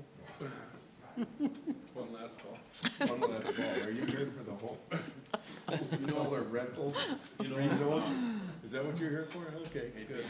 no, the parents, like even in the past, like in Bailey's, Joe built his house out in the lake. He gave two $30,000 donations for different things. Maybe we can get some donuts. All right, let's pick up where we left off. Next discussion item will be about Robin and Karen Zaran. A petition for a variance from sections on the Door County Shoreland zoning ordinance, which requires structure additions to be at least 75 feet, in case you're looking, it's not 55, from the ordinary high water mark. Applicants are proposing to expand an existing footprint of a single-family residence and build a 3-story addition located 35 feet from the ordinary high water mark. Property is located at 5457 Bay Shore Drive. And with that, I will turn the discussion over to Linda. Okay, I'll go back to my candy cane. So the plan, whoops, I gotta use the microphone. Yes. All right, thank you. So the Plan Commission heard this last Tuesday night, and it was unanimous. No, I'm sorry, the vote was 4 in favor and 1 opposed to submit a recommendation of support to the town board. So if you just, the foundation is, there's a new foundation, which you can see that from the pictures in the packet, right in the same spot as the old foundation. So you know that it's kind of like grandfathered in. So even though it was 35 feet or so from the shoreline, it was grandfathered in because the original structure was there before zoning came into place. So the only 2 pieces that the variance will apply to are these 2 little blue squares. So I'm going to pick this up.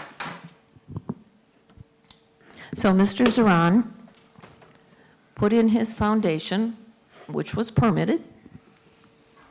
And the foundation runs straight across here, okay? This is the piece that is out of compliance, I'll say, because in the original structure, there was an alcove here, and there was a birch tree in the middle. So the birch tree died and was removed, obviously. There was what appears to be maybe a foundation or something along here, but it wasn't quite apparent. So again, when Mr. Zaran had the foundation poured, he poured it straight across the front. So this little piece in here, which is like 7 by 5 or 7 by 6, is not grandfathered in. And then this piece up here, and you can see it from the pictures, there's an existing deck on the second floor. He wishes, or they wish to expand that deck by, I don't have the numbers in front of me, 8 feet or something like that, 10 feet. So again, because that was not existing, not grandfathered in, this would request a variance as well. A variance to the 75-foot setback, and this would be about 35 feet from the shoreline.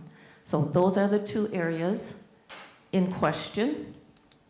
The reason for the Plan Commission's support was that it was an existing structure, which was already within the high water mark delineation.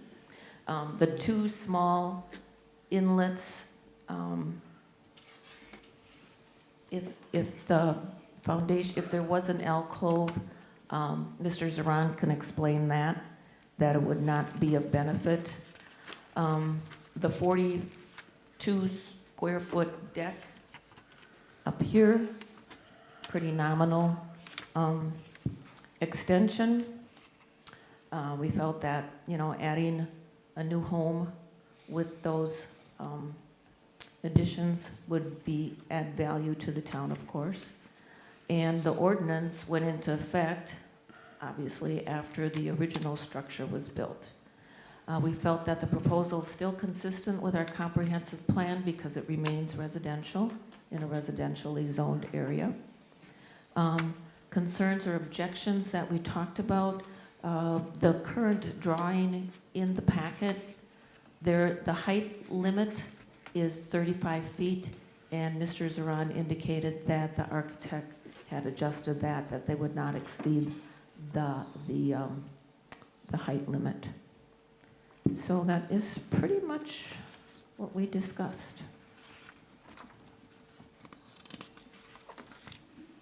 Any comments relative to this? Thank you. Microphone, You can use that mic right there. good try. The whole thing is simple, I think. Robin, Robin, just hold it right up to you. pick up the mic right out of Just the pick- handset and hold it. There There you you go. go. There you go. So just like TV. Just a little history. 2 years ago, I asked the county planning for the expansion. They came and they measured.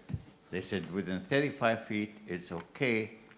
I said, how about the connecting that where the blue one? I said, how about connecting that because it's about 7.4 inches, 7 feet, 4 inches. They said, no, don't do that because the board is not going to approve it. I said, okay. I had my architect draw the plan, and the architect did some work before that, the original plans, and he did have a problem with the landing, and therefore the inspector said it's not going to be approved. Meanwhile, the county approved it, but the inspector said it's not going to be approved. Okay. I had to go and hire another architect company, architect and structural engineer. When they did the plan, the new architect and structural engineer said, look, you would have a problem if you do not connect those things together. So I didn't do it at the beginning, just listening to what they said. And they said, no, you can't, because you would have a lot of problems. Broken windows, ice, snow, accumulation. And by the time you get done, you'll have constant problem, and we're not going to design it, because we will have malpractice. It'll cause problems. They communicated that with the Plan Commission, the gal who was in charge of it. She said, well, I'm neutral, but this is within 55 feet, so you have to apply for the board. We applied for it in January of this year. And as I asked her, I said, are you against it or not? She said, no, I'm not, I'm a neutral. Now it changed again. They just sent me a letter last week saying 75 feet, not 55 feet. And the reasoning for the 75 feet and not 55 feet is the property south of us was purchased through, from somebody else. And they demolished the house, and they said there's no averaging. So now 55 feet it was last year, and now it became 75. I asked Mr. Kuso, what do I want to do? He said, you have to destroy everything and start over. I said, how am I going to do that? I already spent more than $300,000 to do the background.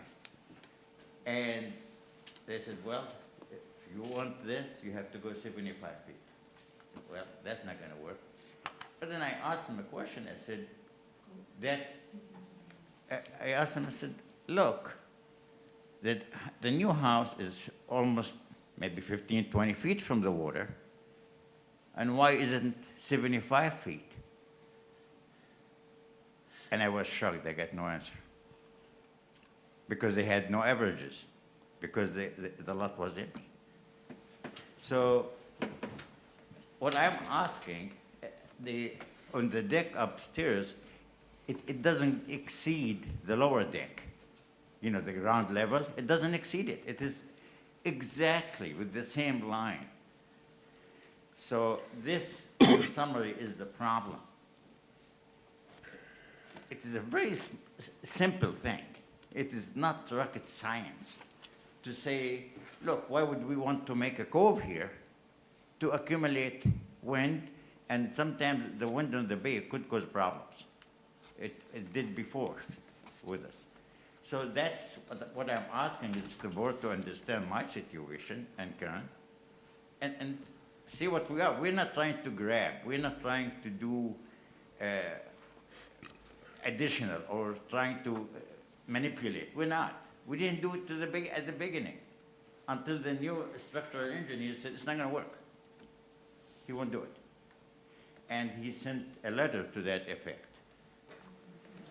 So based on that, I think it's a small thing. Now the deck upstairs, there's no harm to anyone.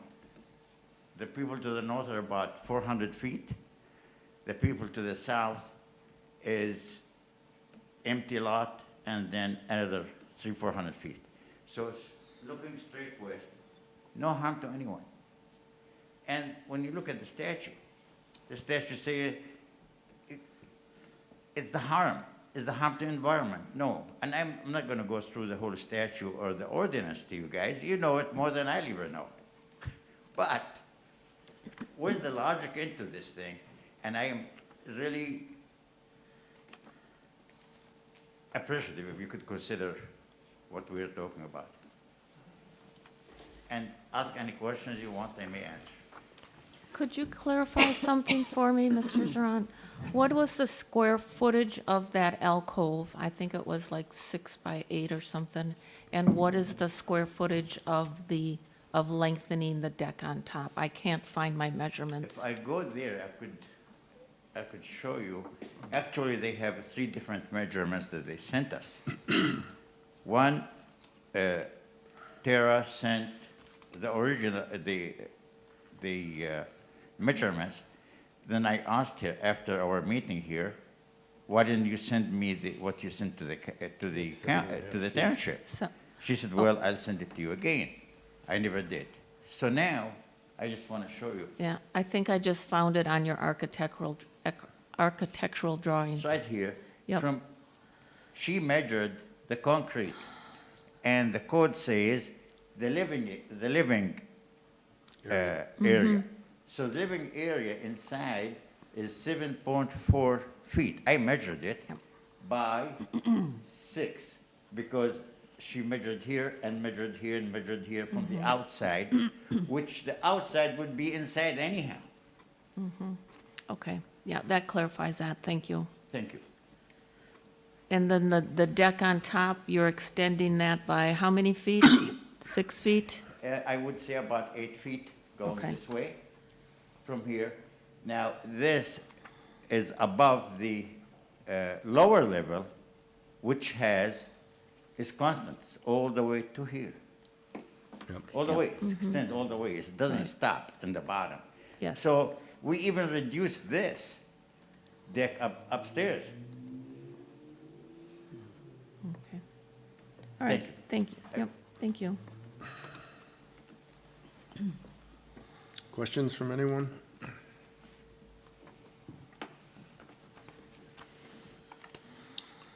What was the reasoning was there any reasoning giving why they voted no, the one member? Could we have Mr. Zettel respond to that?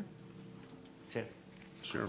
Okay, Mr., or maybe, okay, he doesn't care to respond? All You right, don't have to. I didn't know, just some things, what they were brought up. All right. I have no questions, is it?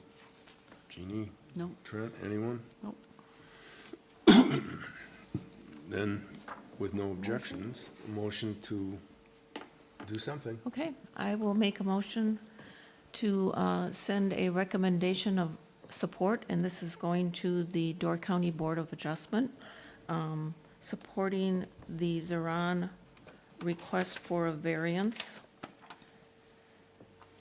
as to the Shoreline zoning. yeah, as to shoreland zoning specific to the 2 areas as outlined in the packet.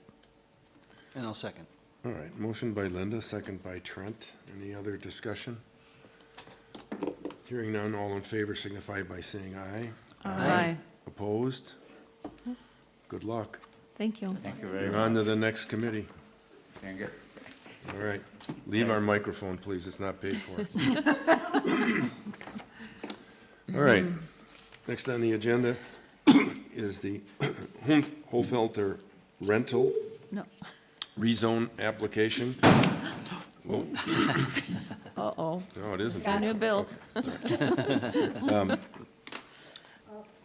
And these people had gone through the process with the Plan Commission, and we anticipated their appearing here this evening, but early this evening, prior to the meeting, town clerk received a written communication saying they're withdrawing their application to rezone.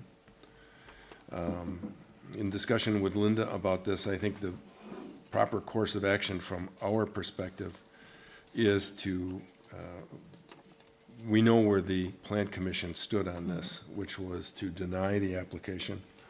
So I think we should formalize that, just to be on the safe side, and send a recommendation off to Land Use Services, so that in the event that this gets resurrected again, we've taken an official position.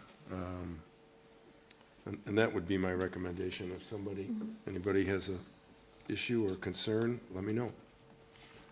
I think that's a good idea to send a recommendation, as you stated, Mr. Chairman, on behalf of the Plan Commission to recommend denial should that request resurface.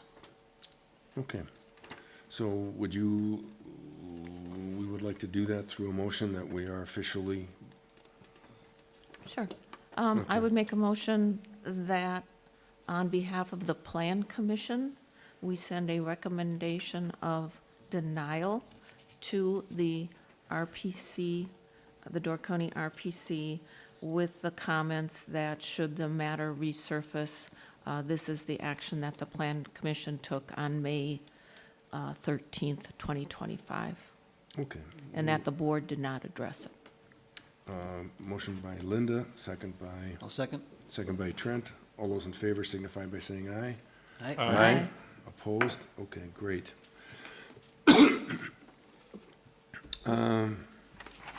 Geez, this is an easy one. Town rummage sale, Saturday, June 21st. I think we should let our clerk tell us all about it. That's, I was just going to Okay. do The flyer. I don't even have it in front of me. So, the town will be holding its rummage sale and community day on June 21st. I still have places available. It's a free event. You don't have to pay for a spot or anything. You just have to pay, or you just have to come and put your stuff in, whatever you want to sell. And we're also going to have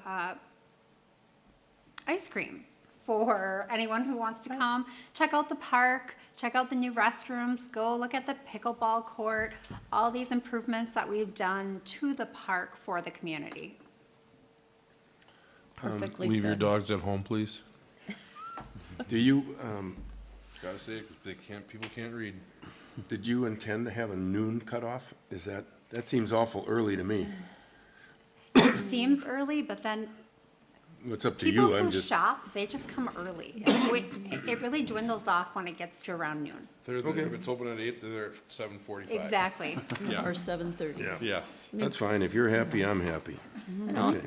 Well, and if people dribble in, we'll be there, but really by 1 o'clock, 2 o'clock for sure, it's so dead that you're just sitting there twiddling your thumbs. so. By noon, the $5 items become nickels and Right. Half off boxes of of- everything. Free. All right. Okay.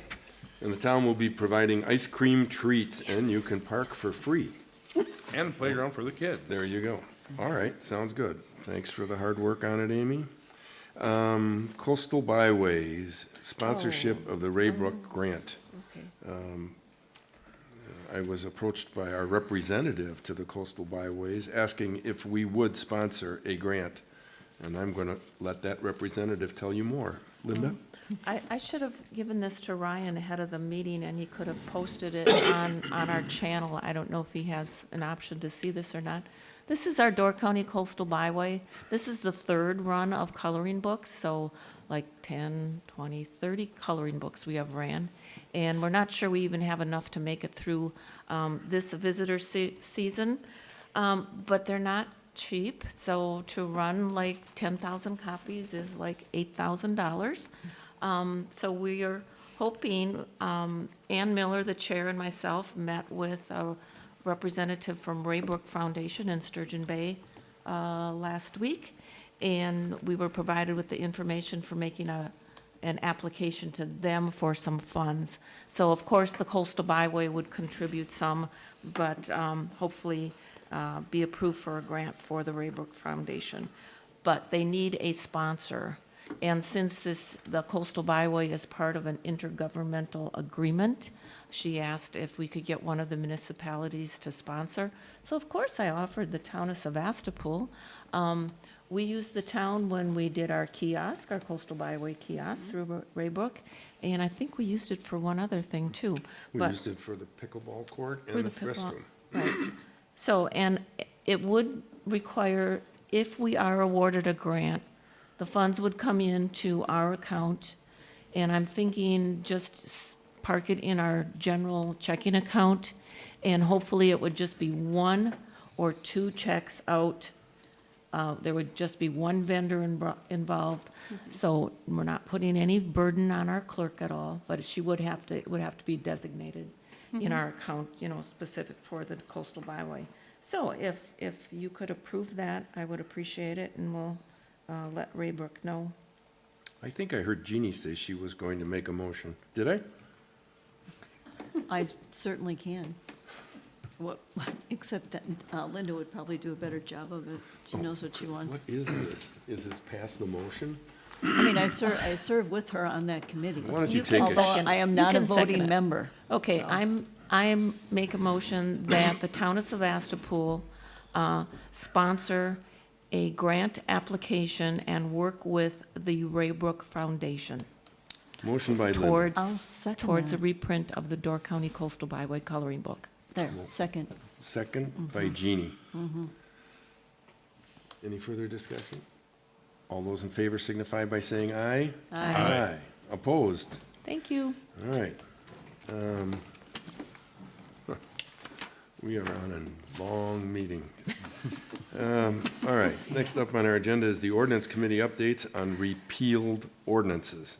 And believe it or not, Trent, take us through where we're gonna go here. All right, so our ordinance committee started this year, and we went through 103 ordinances that we had on file, which I will now read to you individually. No, but we broke them into 4 categories. And just real briefly, the first one was, first category was any ordinance that's already been specifically repealed, replaced, or disregarded. So those, all we plan on doing is putting away for historical purposes. We'll have an archive kind of website where people can go and look at those if they'd want to. Section 2 is ordinances that are in effect and have no further action required, so we're just going to leave those alone. Those will be, and I'll get to what our eventual goal is. Number 3 is the ones that we wanted to address tonight. Those are ordinances that are outdated and no longer relevant, and they're really recommended for mass repeal by the Board of Supervisors here. So they're ordinances that are, they're listed because they haven't been specifically replaced or repealed by other ordinances. We have various reasons for why they're no longer in effect. It could be because something new came along, but we didn't repeal the old one, or it could be because the issue is now covered by the county or state. So really, or some of them were really only relevant for a short time. So what we want to do is kind of have the board do a mass repeal of anything that's listed in section 3 so that they can be archived and really put into section 1. So they'll be there for historical purposes, but they don't have any effect on anything going forward. And then section 4 is 9 ordinances that eventually, not tonight, we're going to want to review and go through and just update them. Some deal with fines, or some of them contradict other ordinances, and we just want to make sure that we have the right things. So our ordinance committee is going to go through those in a little more detail and make recommendations to the board in future meetings, as time permits.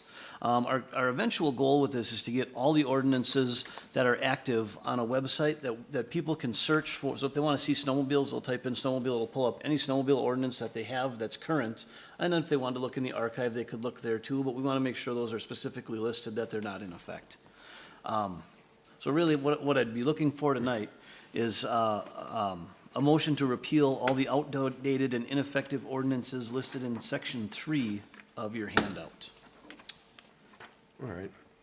And we know from going back to Wisconsin Towns Association that we can do these because none of these involved public hearings or anything else along those lines. So there is a requirement that you publish these repealed ordinances, correct? Yes, there is. Okay, so,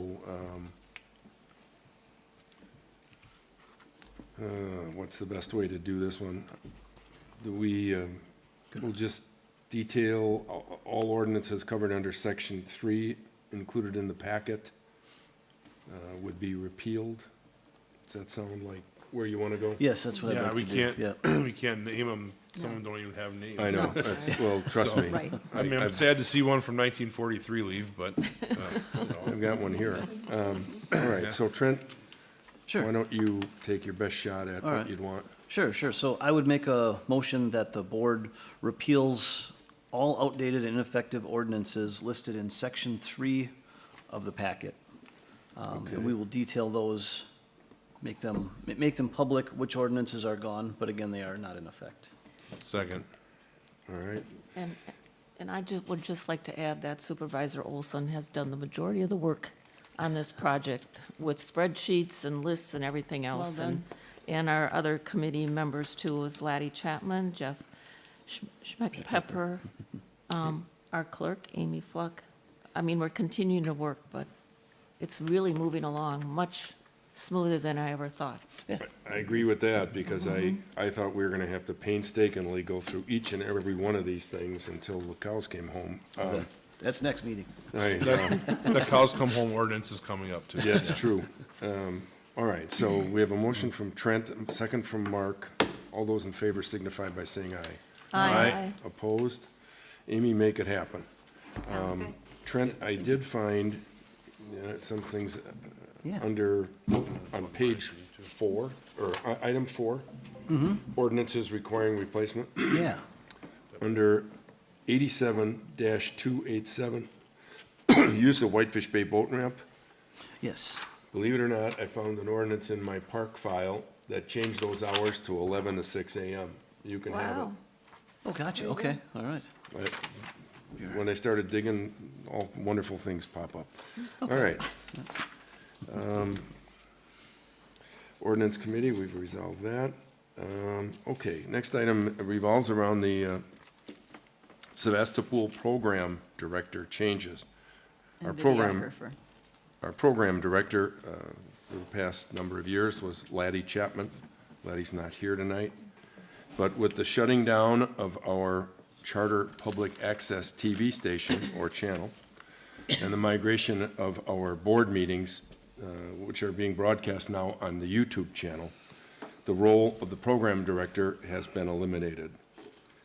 Laddie has been in that position as well as other video production roles for the town for the past 23 years. And we would like to acknowledge Laddie's many contributions to the town in that capacity. Laddie has indicated, although he will not be the program director since that position doesn't exist, Laddie has indicated he will still continue to act as the outside videographer for selected community and town events. So you've seen him at the farm breakfast and the threshery and other things. He anticipates still working to do those and putting those on our YouTube channel for broadcast. With that said, I would ask Jeannie, the chair of the Communications and Technology Committee, to introduce you to our new video operator, Ryan Hoffman. Jeannie? I'd just like to add my thanks to Laddie. He's probably watching tonight, and it was my honor to work with you, and I wish you the very best, and I hope you will continue to do community events for us. So it's also my pleasure to introduce our new videographer. At this time, I'll introduce Ryan Hoffman, who will be serving as the new videographer for the town of Sevastopol. Ryan is the owner of FTS Technology, a small business based in Algoma that provides IT support and technology services to local businesses and individuals. While his professional background is in technology, Ryan has had a long-standing interest in DJing, whatever that means, and video editing, both of which naturally tie into his passion for tech. His experience with video began back in 2000 when he assisted the Wrightstown School District in launching their digital video editing classroom and student-produced video announcements. Although video remains a hobby rather than a full-time pursuit, Ryan is looking forward to using his skills to help make our meetings more accessible to residents. We're pleased to have him involved and appreciate his willingness to support our community in this way. Ryan, do you have a minute to just pop your head out or not? See if you can find a camera. He's back there somewhere. There he is. Hi, Ryan. Welcome. Is there? All right, thank you. All right, thanks, Jeannie. You're welcome. Next item is the speaker ideas for the August Wisconsin Towns Association meeting at the town of Sevastopol. So Linda is asking for some help here. Yes, the town of Sevastopol will be hosting our Door County unit of Wisconsin Towns Association on Thursday evening, August 21st. We have a luncheon, so I'm also looking for ideas for luncheon, maybe something a little Steak different. tartare? But we do have a budget that we need to stay within unless the town wants to splurge and purchase something on their own. But anyway, Thursday, August 21st. So we need to come up with a program or a presentation. I have a couple. Agritourism, I don't know if we could get some, or ag ventures, maybe something along those lines, since we are a big rural community, or that. I mentioned the experiment station, which would include the garden door and the potato gene and all that, might be a topic. And other than that, anyone else? Because we would, if it's going to involve a presentation where we need to reach out to someone and get this date on their calendar, the sooner the better. We have had a lot of programs promoting the various county departments, So maybe something a little different, I don't know. I know they kind of suggested things that are pertinent to small municipalities and such. Did you have an idea? Not exactly quite yet. Okay. I got some. I had 2 or 3 things, no idea if you want to tackle them or not. One of them was, there were a couple of us, I think, here at the time that I had John Kaloji come and had him take us through how to assess roads. There was a booklet that came out from the state. Right. And he took us through that, so you could make a better, as you do the road tour.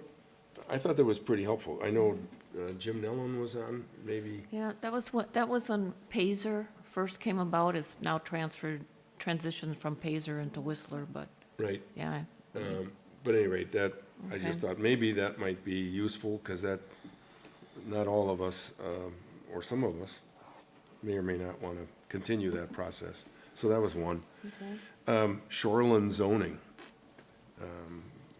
Kind of, how did they determine that? That's a real scary topic, which goes along with what I said earlier to Karen. Maybe you could, maybe you don't want to, have conditional use follow-up. What's their process there? How are they working it? What's their timeline? So that people, I know there was a lot of frustration with the communities that didn't get response from land use services, so maybe I'll throw that out there. And that could be interesting too, because the town of Egg Harbor and many of the southern towns, well, not many, but a few, are not under county zoning. Yeah. And although shoreland applies to everybody, Right. but the other zoning aspects, they administer on their own. It'd be interesting to see how they do that. So, and then, those were, shoreline zoning, through land use services, that's just an idea. That's my ideas. Anyone else? Hot topics? That's a number to consider. And what's the budget for this? Is it much? For the For the luncheon? Yeah, $250. and how much do you typically And spend? I'm not cooking. Do you spend it all? Yeah, pretty much. A shout out to Scott Construction, who covers up to $250 for everybody's luncheon. Oh, So thank you, Scott Construction. all right. They've been doing that for many years. So if we can keep it in that range, anything over, we could kick in ourselves, I think. We have some money sitting aside for a little while. Spend the We could interest. have the new Cut restaurant. There you go. All right, financial reports. In the hope to have this meeting eventually end, we will have, you have in your packet the account balances, the budget versus actual, and the transactions by date. And the treasurer's going to be very brief and tell us that she has some wonderful things. Absolutely. We're doing great in our interest earned category, being at 77% currently. Currently, I am renewing liquor licenses and short-term rental licenses, so we have additional revenue coming in there. And I have received the last bill for the restroom today. So All right. we will, I signed that check. yes, we're all paid up now. Yay. Great. And we're working hard to get some grass. All right. So motion to accept the financial reports, put them on file would be, So moved. motion by Linda, second by, Second. second by Jeannie. All those in favor signify by saying aye. Aye. All right. Committee, commission minutes, reports. I would assume. We Should we need- go back to vouchers? How bills, about and claims? vouchers? Oh, yeah, bills, we have and claims? vouchers. Thank you. You want me to- Approval of vouchers, bills, and claims for April 22nd through May 19th of 2025. I will Everybody signed them? Sorry, Yes. Yep. trying to expedite it. Did I'll you? make a motion to approve vouchers, bills, and claims, April 22nd, 2025 through May 19th, All right. 2025. Approval by. All right. Motion by Mark, second by Trent. All those in favor signify by saying aye. Aye. Opposed? All right. Oral committee commission, well, we have the EMR committee meeting minutes, the plan, that's March 25th, the plan commission from April 10th, the Park and Rec from January, very new. And a motion to put those on file. I'll move to put the minutes on file. All right, As motion by presented. Linda, second by Second. Jeannie. All those in favor signify by saying aye. Aye. Aye. Are you looking for an oral report? I was just gonna say, I was I'll make it quick. I was hopeful it would be very short. Very short. Door right. County Tourism Zone. The annual meeting is June 19th at the City of Sturgeon Bay offices.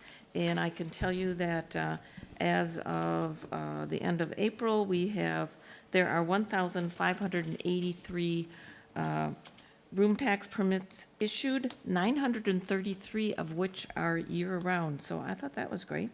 The zone got a nice clean audit for 2024. They have one new full-time staff person, Cassidy. She comes from the IRS in Green Bay. Wow. Very pleasant lady. And the top 3 venues for Door County last year, the visitor highlights: Cherry Blossoms, Washington Island Adventures, and live music festivals. How did they get that? How did they come up with that? That's what Destination Door County, They believe that cherry blossoms, so, I mean, they're Wow. beautiful. We just saw them the other day. Interesting.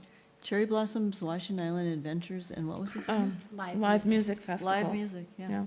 And room tax, per the audit, room tax collected in 2024, $12,179,000 compared to $11,313,000 previous year. So still up. Wow. All That's right, all. thank you. The only thing I would say relative to the room tax thing is, how much interaction do we actually have with the people that check and verify all that? Do we get anything from them? Amy, do you hear from? No, actually, I asked a question today, well, I asked a question last week on something, on a short-term rental. And they hadn't been able to give me an answer, which was very interesting. I don't know if they've changed their regulations on what sort of information they can give out. You would think if it's a participating municipality, they would be pretty open. What kind of, I mean, were you asking for something that you? I was asking for, because based on what someone reports, Yeah. we can break it down to know if they're staying within their 6-night, 7-day bracket or not. And, I just got a quick one-line, based on what you're asking for, I can't give you the information if they're, staying within their permit. And I said, but if you give me the amount, I can break it down to know if they are staying within their permit. So I'm waiting for the answer on that. Well, could Granicus help you with that? Well, that's who she went to, right? No, I went to. Oh, I'm You went to sorry. the zone. I went to Oh, the zone. you went to the zone. I went to the zone. Granicus, Granicus, That's what I meant. I was referencing Granite. the problem is some people like to circumvent that by saying, yep, they'll rent it out for a week. But then I think when people contact them directly, they only do like 3 days. So I would know based on the room tax revenue, if, hey, I see 6 nights Should is be. usually $3,000, but here you said 6 nights was $800. What's going on with that? So I guess I'm just trying to do some investigative work to make sure all of our 6-night, 7-day rentals are adhering to, the rules. So, no, I was just gonna say, so do you get much feedback at all from Granicus currently? Or are they getting calls during the season? I know it's not our season, but, We've been doing great. We haven't had, last year, we didn't have one complaint. No one complained on any of the STRs. So it seems like everyone is complying or just not calling. But it's obviously out there. They can either call, I believe they can email. So as far as I'm concerned, all of our short-term rentals are complying and at least living within the rules that we set. Okay, great. I know you recently found a deluxe accommodation that you caught, so I appreciate your Sherlock Holmes work. All right. That's it for the oral committee reports. County board report. Boy, I feel sorry for you, Hugh.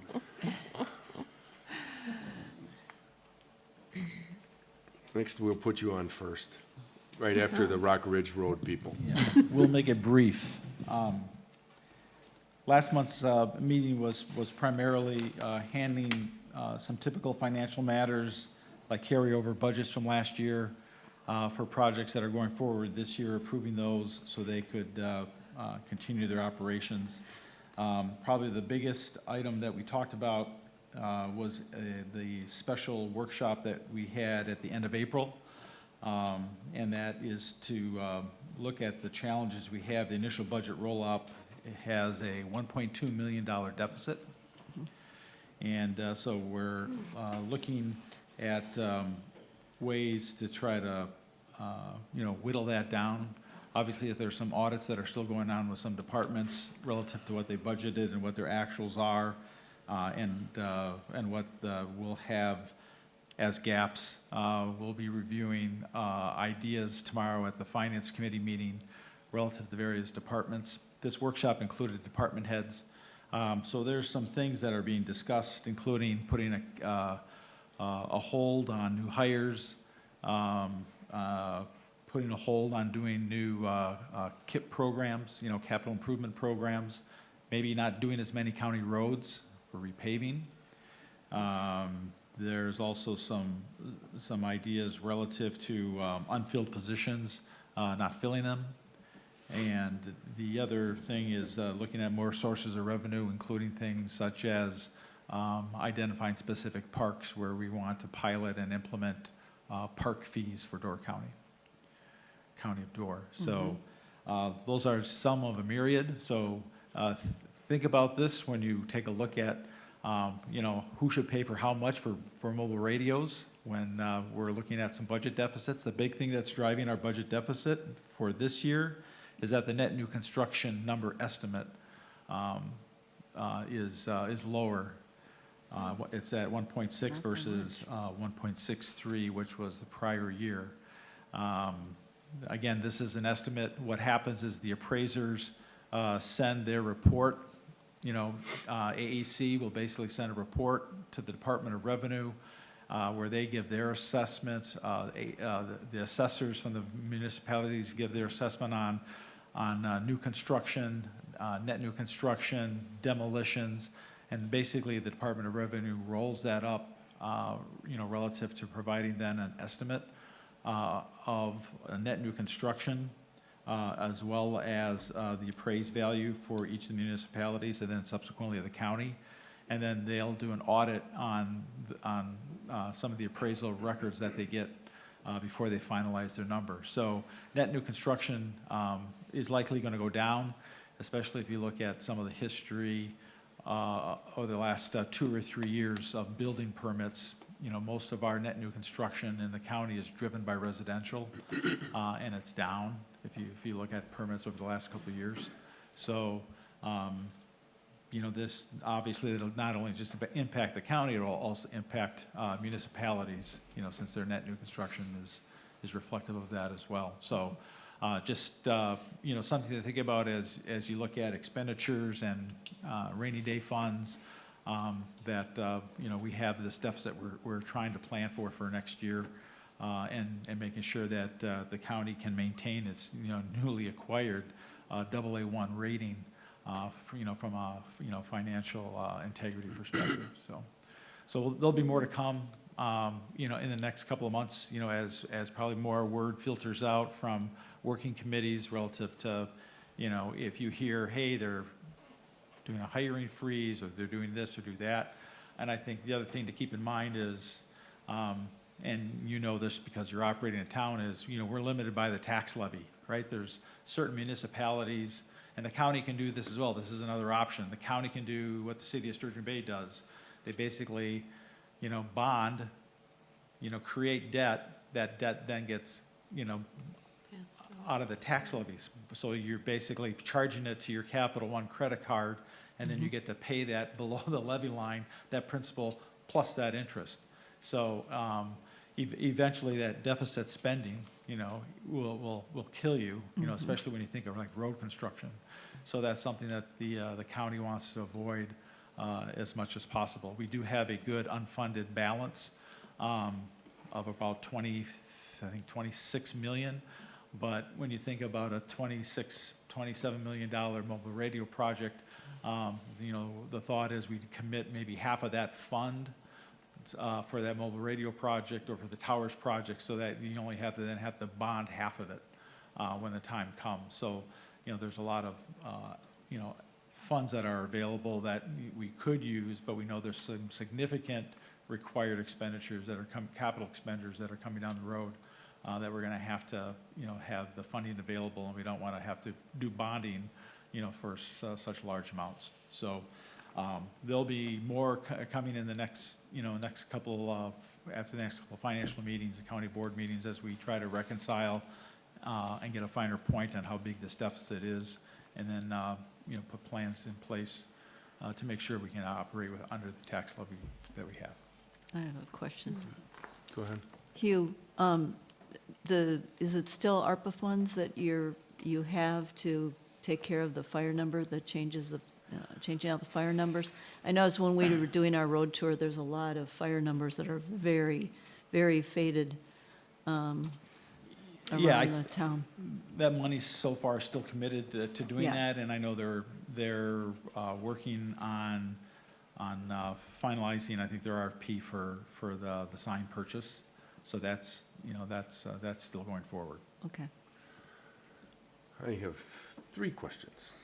Well, I shouldn't say 3. One is, I find it tough to believe that new construction's down because Sturgeon Bay on its own should carry the goal there. I mean, between The apartment building? construction, hotel construction, I mean, they're going crazy in Sturgeon Bay, but that neither here nor there. It just seems bizarre with everything they have.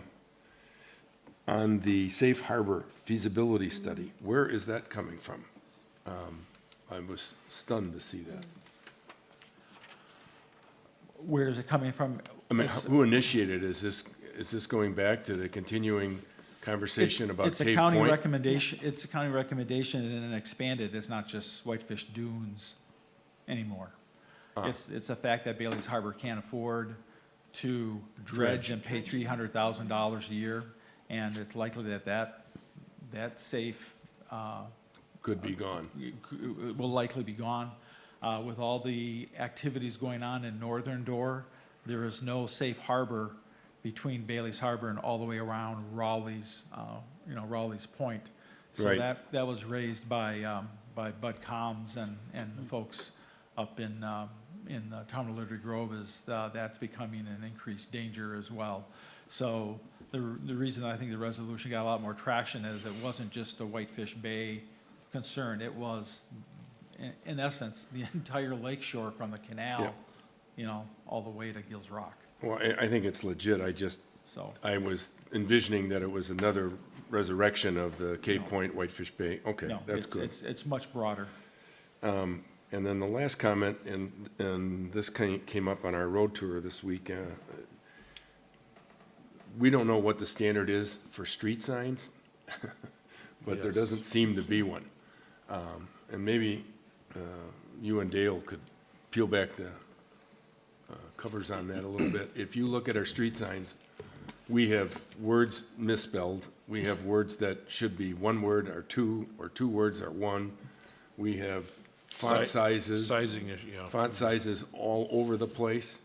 I mean, you drive through some subdivisions and it's really surprising how many different. Define street signs. Is it the one that's on the post? Yep. Right. Whitefish Not- Bay, Glidden E911. Drive, The green street. the sign. green street signs. Okay. An example is Bay Shore Drive, and it's being spelled as one, Bay Shore being spelled as one word. I mean, the sign coverages, we're all over the place there. I don't know what they're, it's really a miracle.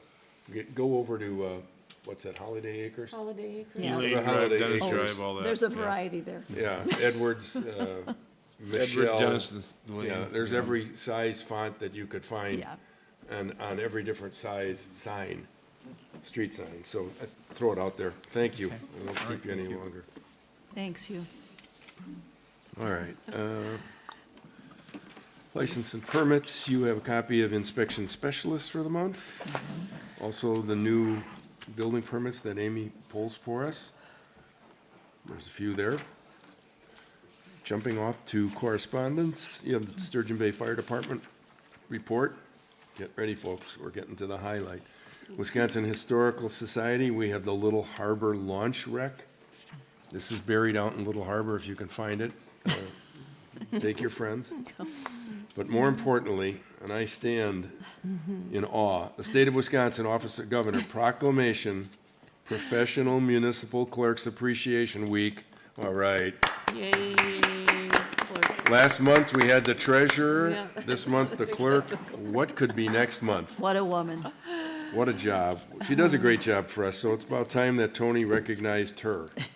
So, thank you for that.